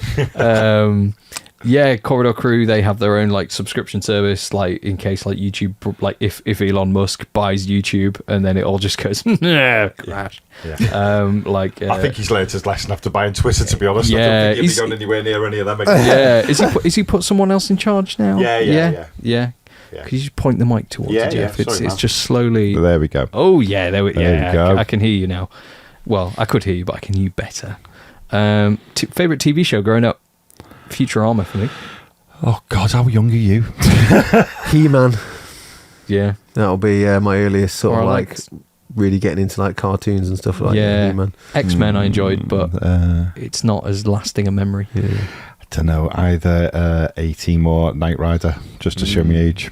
Nice. There used to be so He-Man for a time, then I really was massive. I've still got 4 figures of Dog-Tanyan and the Musker Hounds. Anyone's ever seen Dog-Tanyan and the Musker Hounds? Were you still a youngster for? You must have been, because I think I was still at school or just about to leave school. Were you still a youngster for Thundercats? Oh yeah, Thundercats. Cities of Gold. Do you remember Cities of Gold? Yeah, I do. That was good. That was like an Aztec version. They had like a big giant golden condor that they flew in, I believe. I actually remember there was, and this is where I really got into like animated sort of like wanted to see more that kind of stuff, and there was a massive drought of it for a long time. But the Cities of Gold, there was one episode where there was a load of bold monks, and they're all like in this middle, and they've been fighting against a load of baddies. You don't this era, you didn't tend to see people getting killed, because that's why like G.I. Joe had laser guns and stuff like that, and like, you know, Transformers, it would all be lasers. But there was this sort of, it feels very Age of Sigmar as well. There was all these like bold monks that look a bit like they're from the realm of light. And surrounded is like a load of baddies. I can't remember what the baddies look like, but they all have these bows and they just shoot loads of arrows in the air and just kill all the monks. Oh wow! And you don't see them all getting stabbed with arrows, but what you see is like all the arrows. People like look away like, oh. And then next minute, it's just like all these guys lying down dead with arrows stuck around it, but no arrows in them. But I was just like, but at that time I was like, oh my god, they've all died. That was like pure massacre. So as a kid, I was like, Battle of the Planets. I was also a big fan of. What was that? Battle of the Planets. Oh, is that Jason? No. Battle of the Planets was one where they were all teenage children, but they all represented a different bird. And they all flew different spaceship type fighter planes, but it could all join together to make one big thing. Yeah, it's sort of Power Rangers lent very heavily into Battle of the Planets. Someone's gonna have to help me in the comments. Yeah. There's one where there's like loads of green vines. I want to say like Jason and the Warlords. Oh right, don't know that one. It was like along the same time period as Mask and stuff like that, but I'm sure it was like there was like these massive, huge like vines, and they were like driving cars over them and stuff like that. Oh wow, okay. But that's all I remember. But I remember enjoying it a lot. But I remember that part of it. I'm sure it's called Jason and the Warlords. I'm sure of it. Interesting. I got a good one for us all. Well, they're all good. Menial Task Boy, you're a travelling salesman in the 41st millennium peddling a new flavour of corpse starch. What is your sales pitch? My sales pitch would be corpse starch, where we follow the actions of Space Marines, and it would be whenever the Space Marines go and destroy a Gene Stealer cult uprising, we make corpse starch out of what's left of the cult, because what could go wrong? That's good. What could go wrong? Great. Great. I think my product would be just really bad. The quality control would be non-existent. Which pretty much is, I would have thought, at 40k. And I'd just be like, hey, do you want to keep your workforce alive really cheaply? Do it with this stuff, really bad corpse starch incorporated. And do it that way. I think I'd be surrounded by a entourage of armed gunmen, and I'd be like, new corpse starch, eat it now or die. Well, that's the point, isn't it? Yeah. Yeah. I think actually if I was doing a catchphrase, it would be, Mums, do you think you just haven't got quite enough hands to get work done around the house? She's still a cold corpse starch. Up your home productivity. Oh, that's so good. Oh, and that's like if we were doing like Warhammer 40k like TT tabletop RPG, like whatever, and just be like, oh, you're sent down to investigate this, and it's like, oh, all these gene stealers came from this guy who literally fed them gene stealers. You're like, amazing, so good. Incredible. Okay, if you guys had the job of selecting the two armies for the 10th edition box, like the 40k release box, would it have been the same two armies? No. It would have been the Ventralline Nobles versus the Nihilak Dynasty. A classic Peach move. Yeah. And then literally every single unit could be you. Yeah. You love putting yourself in your armies. Yeah, I do. To be fair, there's not a lot of hair going on with a Necron. No. And also the helmets hide a lot of the boldness from the Ventralline Nobles as well. It's all here. Yeah. It's all here. It just grows downwards. I mean, Space Marines and Tyranids are classics. And to be fair, you sort of have to put Space Marines in, because that's what sells. If you're doing it from a sensible point of view. I think Space Marines were a given. Who were the baddies? Was it in the last one, in 9th? Necrons, and before that was Death Guard. Yeah. I mean, I can't think of a start box that didn't have Marines in it. No, they always do. A mad move. So it's kind of like pick the alien faction that you want it's basically to fight. pick the bad guy. Yeah. Because G-Stealer cults, I don't necessarily think are like starter box material. They've not done Tau. Yeah, they haven't done Tau. So you had Orcs in the original. Yeah. The 3rd edition. Then 3rd edition was Dark Eldar. Sorry, second edition's Orcs. Yeah. Third edition Dark Eldar. Then you had Tyranids for Battle of Macragge. Then you had Chaos generic for Dark Vengeance. And then it went. What was Hell's Reach? What was that? What was it Helm's? What? Oh no, no, ignore me. I thought there was another Because orc one. that was Orcs again. Yeah. And that was, I forget what it's called now, Blackreach. Blackreach. Blackreach, yes. I knew there was a I'd reach missed in one. there somewhere. So Blackreach had Orcs. So you've had Orcs a couple of times, and there's been like a couple of chaosy factions. Yeah. Necrons once, but yeah, Tau haven't, and Eldar haven't, I don't think. No. So that'll be interesting to see down the line if they ever do like a starter set with Eldar or Tau, depending on if they're not seen as hard hitters or not. I'd love to say not Space Marines, but it's going to be, isn't it? Yeah. It's as much as I think it has to be Space Marines. Yeah. One side has to be of some degree, whether that's Chaos versus something else. But, I like the rumour at the moment about the next official, the first army for the next season of Kill Team, where they claiming it could be Primaris Space Marine Scouts. Oh yeah, which is on the cards because they've done them as the Black Templar variant of them, and then the baddies could be Striking Scorpions, which is they're well overdue a model. Yeah, range anyway, they need doing, don't they? They're if they don't in that box that season, which is they're calling apparently it's going to be Death World.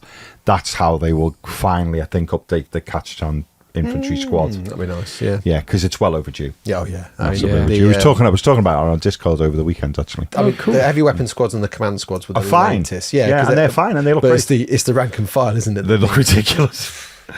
Because the Perrys later on I can't remember who did the original Catch and Jungle Fighters, but the Perrys did the command squads for the Cadians and the heavy weapon squads for the Cadians, and they did the Catch on at the same time. And they looked really, they downsized them, they look professional, quite neat. Yeah. Oh no, we lost a camera. But I'm going to change the battery. Oh, nice. And I was just going to do a quick shout out. You just reminded me that I've been for Warcry because I love. Because you were talking about Kill Team, it reminded me I love Warcry so much. I've been recently playing a couple of games with my friend Nige, and he is just like been. First of all, he used my Spire Tyrants and he's gone for Iron Golem, which is pretty cool. He's played with them, he's decided on those. But I've done loads of custom war bands that I actually want to use them.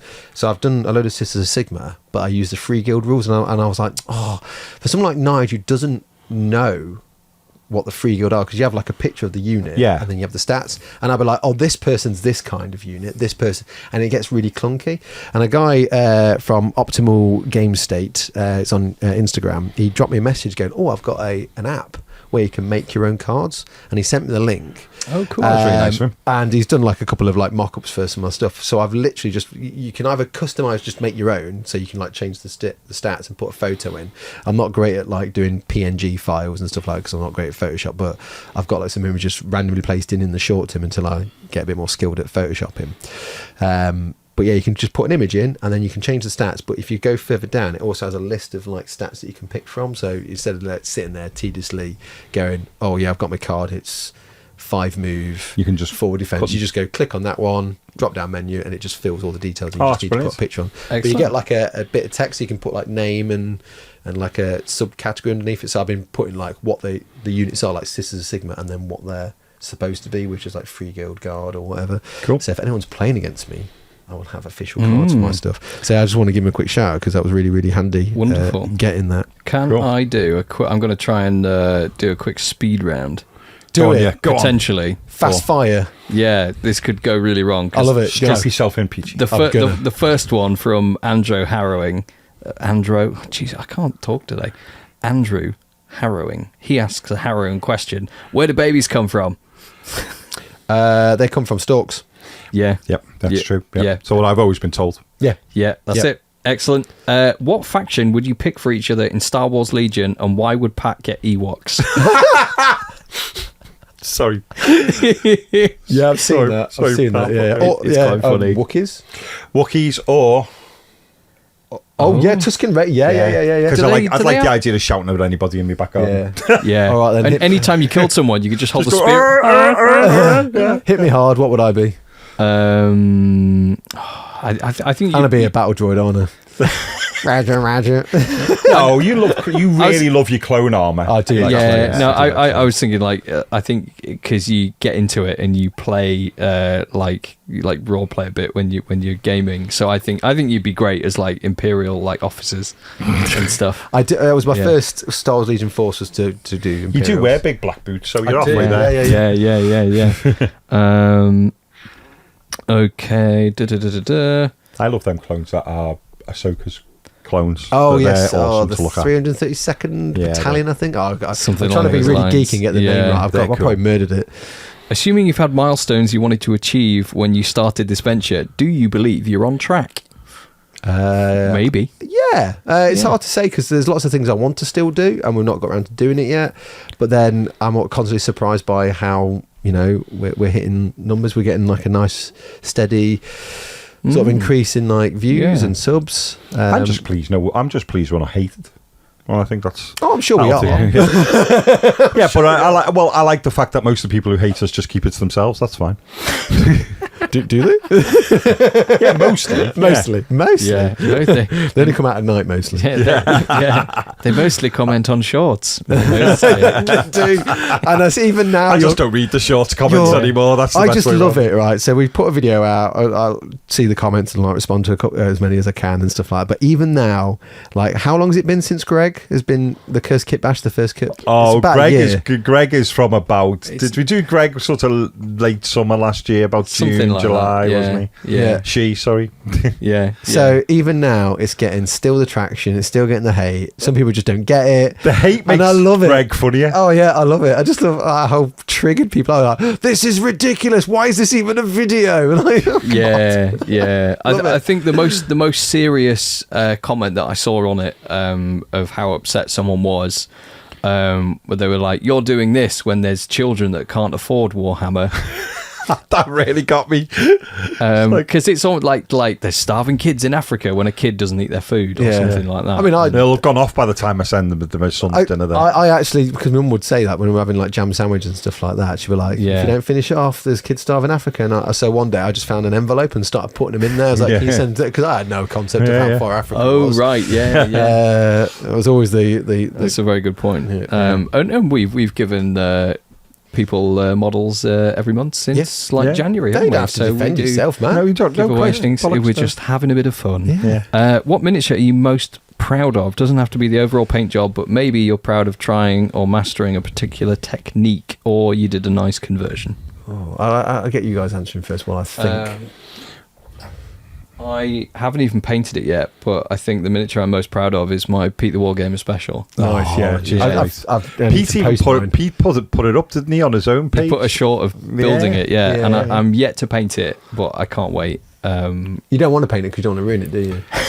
I've been I was like that for a time. I need to post my my Vansar guy, but yeah, I know that feeling. Because I'll be able to paint it and fit him in with the rest of my crew. But the one that I was most proud of, I was proud of it because of the work that was done by someone else. Was I painted the Logan Grimnar model from the Space Wolves 3rd edition codex, and I was really, really pleased with this big running axe swinging Terminator, and bottled it at the last minute and got Darren Latham to paint the face on him.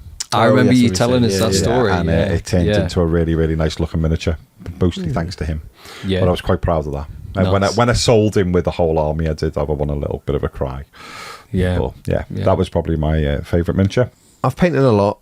It's really hard to pick, but I think the most recent thing, I'm going to go with the most recent thing, and it's more from, I'm proud because of how quick it was, but how the results were just really nice. And it was I converted a Warcry warband called the Cypher Lords. I gave them some Hedonite heads, so there's like some cavalry, and they have like some with turbans, some with helmets, and I converted them, and I used nothing but contrasts and base paints on them, and contrasts over base paints, and there's no highlighting, but because I thinned them down, there's just loads of edge highlighting. Oh wow. And it took me 1 hour to do 3, 1 hour to do 3, 1 hour to do 2, because there's 8 in the set, it's a couple of characters, and it was like probably 3.5 hours with basing, I suppose. And I'm just really fond of them. They're like really quick, really easy, but look really good. It's like minimal effort, maximum effect. And I think they're my proudest for that, because it looks like I've invested so much time in them, and I haven't. But they look like they've been blended. They look like they've been edge highlighted. So you're proud of the process, really? Yeah, I guess it's the process and the end results. Of all the Warcry warbands I've painted, and I've painted quite a lot, they're my favourite. Okay. And I've had the less time spent on them, which is weird. Cool. It's insane. Yeah. Go on then, Pat, keep hitting us. Keep hitting us. Question for Jeff: was he ever in the military? Was No. you? Okay, No. cool.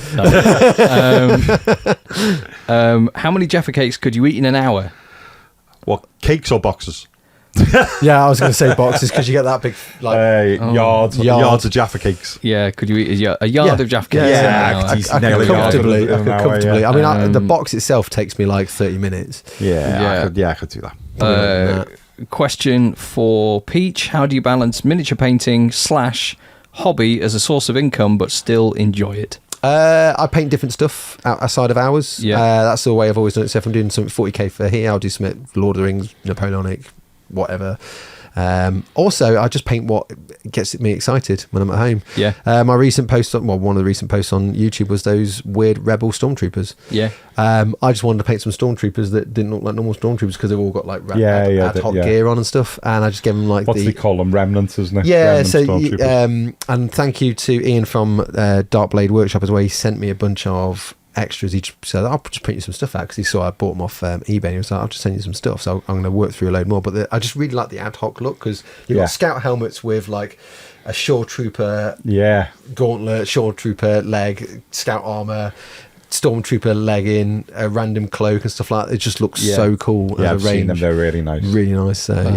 This one's just a statement. I don't understand what Jeff is saying, but it looks like he's having a great time. Yeah.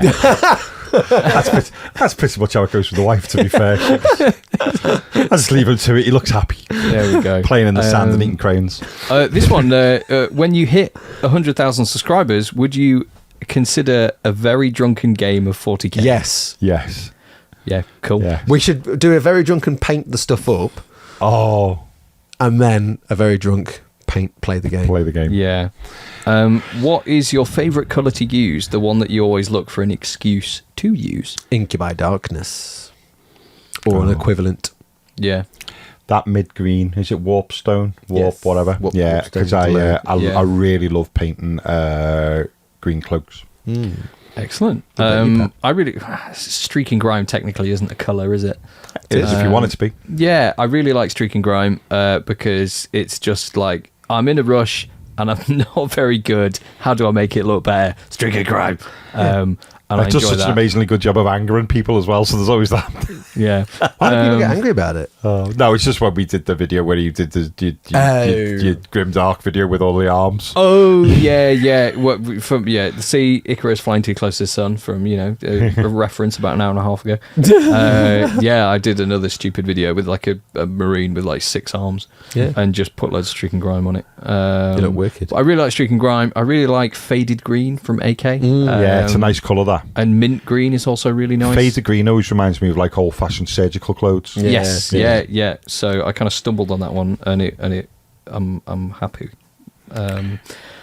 If you had complete freedom to start a brand new army or project tomorrow, what would it be?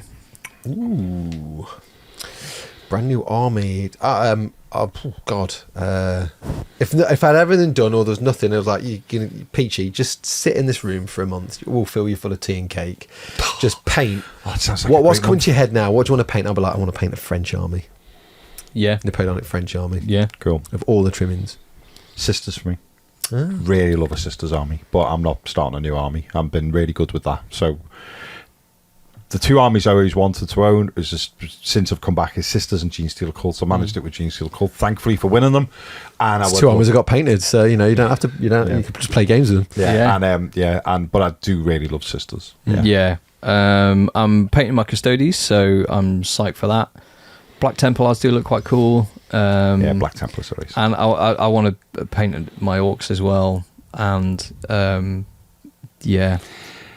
I might have an in for that is because if I can be good with myself over it is the fact that if this whole new thing of the being able to play a combat patrol as an army out of the box, which Games Workshop are saying is a thing for 10th, then I might do Sisters and be quite strict with myself and stick to just what's in the box. Yeah. It's a nice little set as well. Wonderful. Somebody asked me, how did you get interested in video editing? I've always been super keen on movies, and I like behind the scenes stuff and how it all works, so I think I've always been intrigued. But I started off videoing. I wanted to do media at university, but that was at a time when people were like, "Oh, media studies, that's not worth the toilet paper it's written on." That still happens. So I did music instead, hated it, dropped out of university, started working at a climbing wall, and then I asked if I could make videos for them, and I did. And then it all just sort of went from there. But yeah, I really like video editing and creating stuff. I think it's awesome. Yeah. Question for all three. What's the one mini hobby thing you wished you'd got / had and lost? I wish I had my first miniatures that I painted. Yeah, I think that's the same. Yeah, if I was to go back, there'll be like some key models over the years that I'd like to have not lost. Or I'd like my Space Wolf army back. Yeah. Somebody asked. All the rhinos were all badged and striped correctly for for every unit. Oh, very good. Back in the day when you didn't have to say what was in them, and people go, "What's in that?" and I go, "Look at the stripes, figure it out." Yeah, it's marked. Adam Langford, would you rather fight a Pat-sized Marine or a Marine-sized Pat? Ooh. I'm sure there's Marines. Oh, it's in like, Space Marines. I thought, yeah. What, like a Royal Marine Commando? Yeah, because I'm sure they're like, some of them are my height anyway. So a Space Marine your size is still a Space Marine. Yeah. So I'd rather have a Pat-sized Space Marine. Just like, You're a bit more fleshy, less power armor. And I reckon. Wait, so a Pat-sized Marine. So you fancy your chances with a Space Marine that's Pat's the size of Pat? No, a Pat that's the size of a Space Marine. Yeah, so Because I would be. I'd question he's still ticklish. Well, yeah, and also the fact is that, and also as well is Pat's probably one of the most chill people I know. So I don't think a Pat-sized Space Marine would still want to have a fight anyway. He'd rather just go. Still kick him in the goulers. They're still all over the same. Even at his 8.5 feet tall, I think he'd still rather just have. Oh yeah, trying to kick someone that's 8 foot tall and between the legs is still going to be quite a stretch on the I arm. haven't got the flexibility. No. You have to do at least an hour's worth of stretching and yoga before you do that. Yeah. True. Go on then. First off, best hobby podcast out there. Hey, thank you, Chris, for your incredibly low standards. Secondly, which is the best flavour Monster Munch? Pickled onion. I'll fight anyone that says flaming hot. Pickled onion. Flaming hot. Pickled onion. Oh, it's good. See, I'm not chill. Oh, hang on, he's getting his power armor on. Yeah. I was over the moon. I think it was like a Christmas special where Walkers did like a pickled onion flavour crisp, and I was like, this reminds me. The other one was nice as well. The yellow ones. I don't know. The beef ones. Because it's beef red and purple in a multi-pack. Oh, there wasn't there? Yeah. Would you rather be a bee or a wasp? A bee. Rather be a bee. Bees add more to society. Wasps are just murderers. So yeah. Although wasps do create honey, but they're not big fans of giving it out. No. Yeah. They're a bit stingy. I'm trying to read through these super quick. Oh, is that 1% or 10? Oh, it's 10. Wonderful. That's good. That is good. One starts. Mine isn't a question. Apologies, Scott. I'm not going to read it out. But thank you very much. Yes. If you do your hobby for a job, how do you stop the pressure of the job spelling a hobby for you? We kind of talked about that one already, didn't we?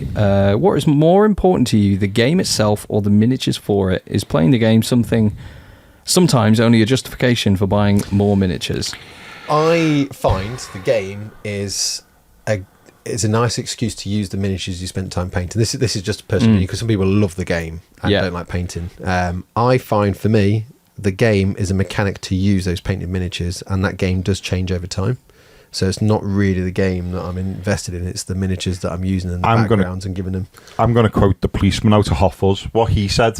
Exactly the same answer. Yeah. I prefer like painting a model into playing as well, I think. So, Yeah. That's me. Will we see some old world content when it brackets eventually comes I out? would have thought so. I think you'll be all over that, won't you? I like a rash, like a horrible, horrible rash. Yeah.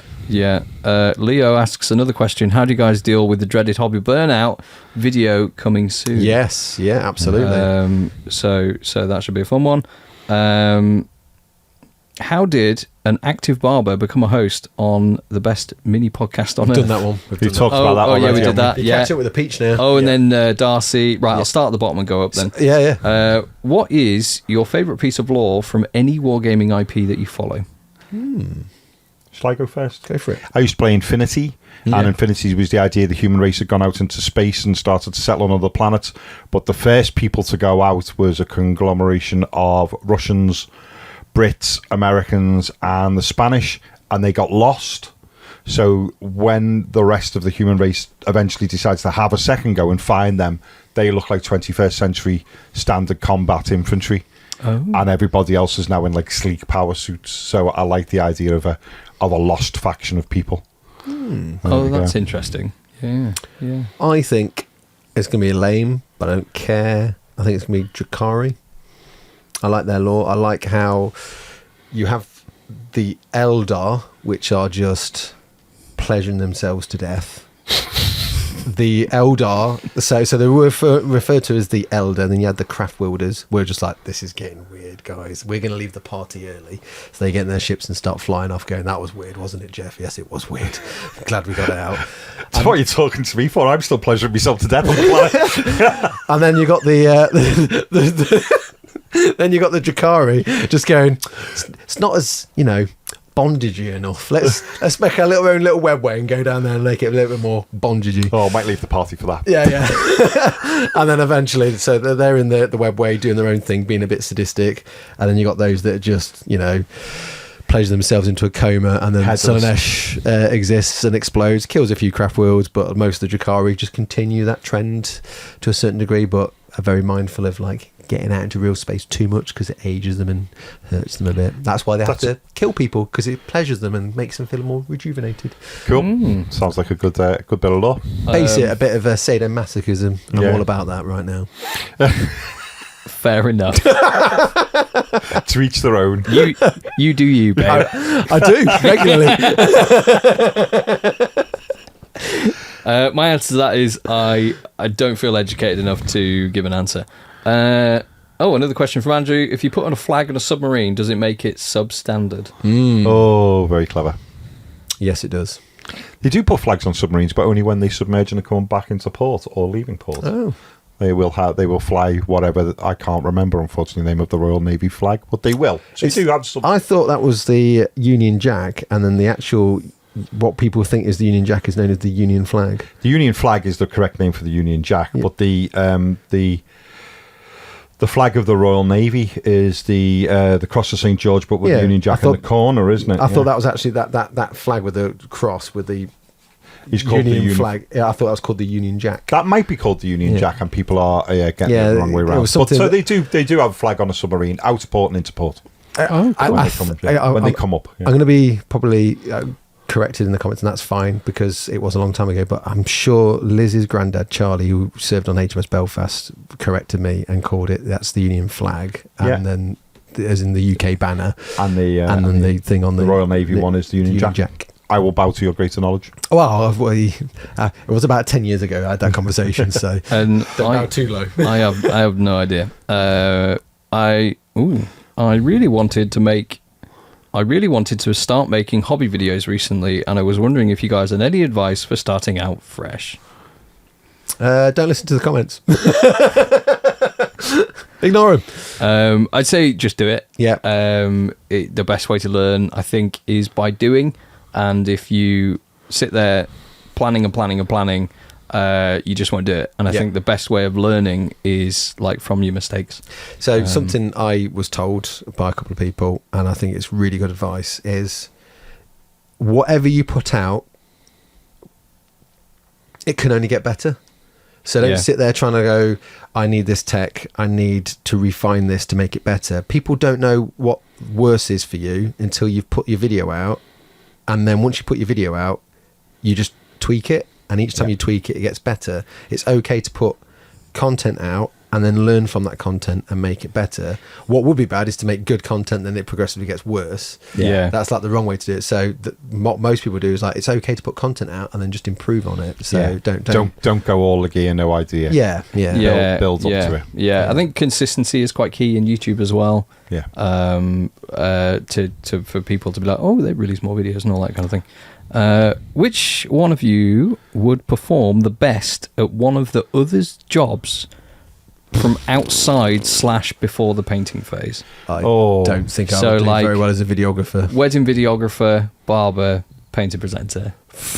A barber, I could, as long as one haircut. Yeah, if everyone had done if you just did your own haircut, I could do one haircut and that's it. Yeah. So I'll call it the peachy. And there you go. And the peachy cut. Well, if you go back long enough, I have used cameras when I was in the military, so I don't know. I could maybe. I would be awful at both of your jobs. I don't know. I think you're good at presenting. Well, I do. I guess you got a country file voice. Yeah, but maybe not so much the painting. But I'm going to paint this Land Raider with the back of a hedgehog. yeah, and shut it. Yeah. So we've all heard of stippling, and we've all heard of hedgehogs. We're going to do some prickling. Yeah. So that could potentially work. Excellent. I'm in well and truly in the ones that I think you covered a little bit here, Peachy. Yes. This is for all three of you. Are you excited for 10th? Yes. If so, why or why not? I am excited for 10th. Yes, I am. I didn't play 9th. I was put off from 9th by the amount of books I needed. I hope 10th removes that and makes it feel a bit more easy and well, it just flows better as a game. If it's as accessible as they're claiming it to be, I'm really looking forward to it. Yeah. Always wanted to play Crusade, but never at that point. And apparently they've done a really good job of updating Crusade to something better. So, because I look through it and go, I want to do that, but I was such a steep learning curve now, and I need all these extra books and stuff to play against people that want to make sure it's they done seem right. to be on a mission though to get because they're even rumor as isn't it is like the way you used to have like like your chapter specific codex, but you still need Space Marine codex for all of it. Well, apparently they will put all of the Marines in that codex as well, so you won't need two codexes for Marines. So if they carry on with that, then and you don't get rules bloat and needing 27 books, then I'm all in. Yeah, I think I'm excited for 10th because Terminators are cool, and then the Primaris Lieutenant with the kind of Tyranid the Tyranid bit on his arm. I was like, that's pretty cool. I want a unit of lieutenants. They've probably released enough for them that you can I want to field an army of it. lieutenants. Maybe we should do that. Could be a video. Yeah. Paint every Space Marine Lieutenant. Yeah. That'd be 9 parts. Well, what we could do actually is get all the ones we can physically get, all the lieutenants we can physically get, and make a squad of Marines or 2 squads of Marines and do moving Marines versus I was saying this the other day where when I do my Imperial Army, I have Sister Battle, Ventrally Noble, some other random stuff, and then I have because at the time lieutenants was 2 in a choice, and I had like a captain and then 2 lieutenants, which made a combat squad, but I marked them as a combat squad, not as lieutenants. So I used the rules of lieutenants, but physically in the game they looked like combat squad. And then because they could be deployed separately, I could go down the Dan Abnett route of having a Marine here next to this squad, having a Marine there next to that squad, and it just felt like... Well, they're doing that, aren't they? They're going to it will be very much intent that you do add your characters to your squad, so they're going to bring that back in, which is cool. Done. We've gone through all the questions. We've got an army to give away. Join Patreon for that. We've learned a little bit more about each other. Probably not much more than probably people know already from all the hours of talking we've done. The hours of chalking. Wow. That was a lot of info. Yeah. My head hurts now. Yeah. And I'm also staring at these biscuits going, I really didn't get a chance to eat any. I'm really hungry. Same. I haven't had breakfast yet. I've got some Lidl's own Snacktastic hummus bites. Excellent. So let's finish this and Then get eat. stuck into them. I'm getting stuck in now. Excellent. And you're gonna do the outro with a mouthful of crisps. That would be Yeah, and the helmet on. Thanks for stopping by. There you go. She should finish as she started. Yeah. So Are you gonna like and describe? So don't forget to join Patreon. Thank you to all our patrons. And of course, don't forget to hit the like and subscribe. Oh, I am Peter Within and Peter Without, signing off. Bye, everyone.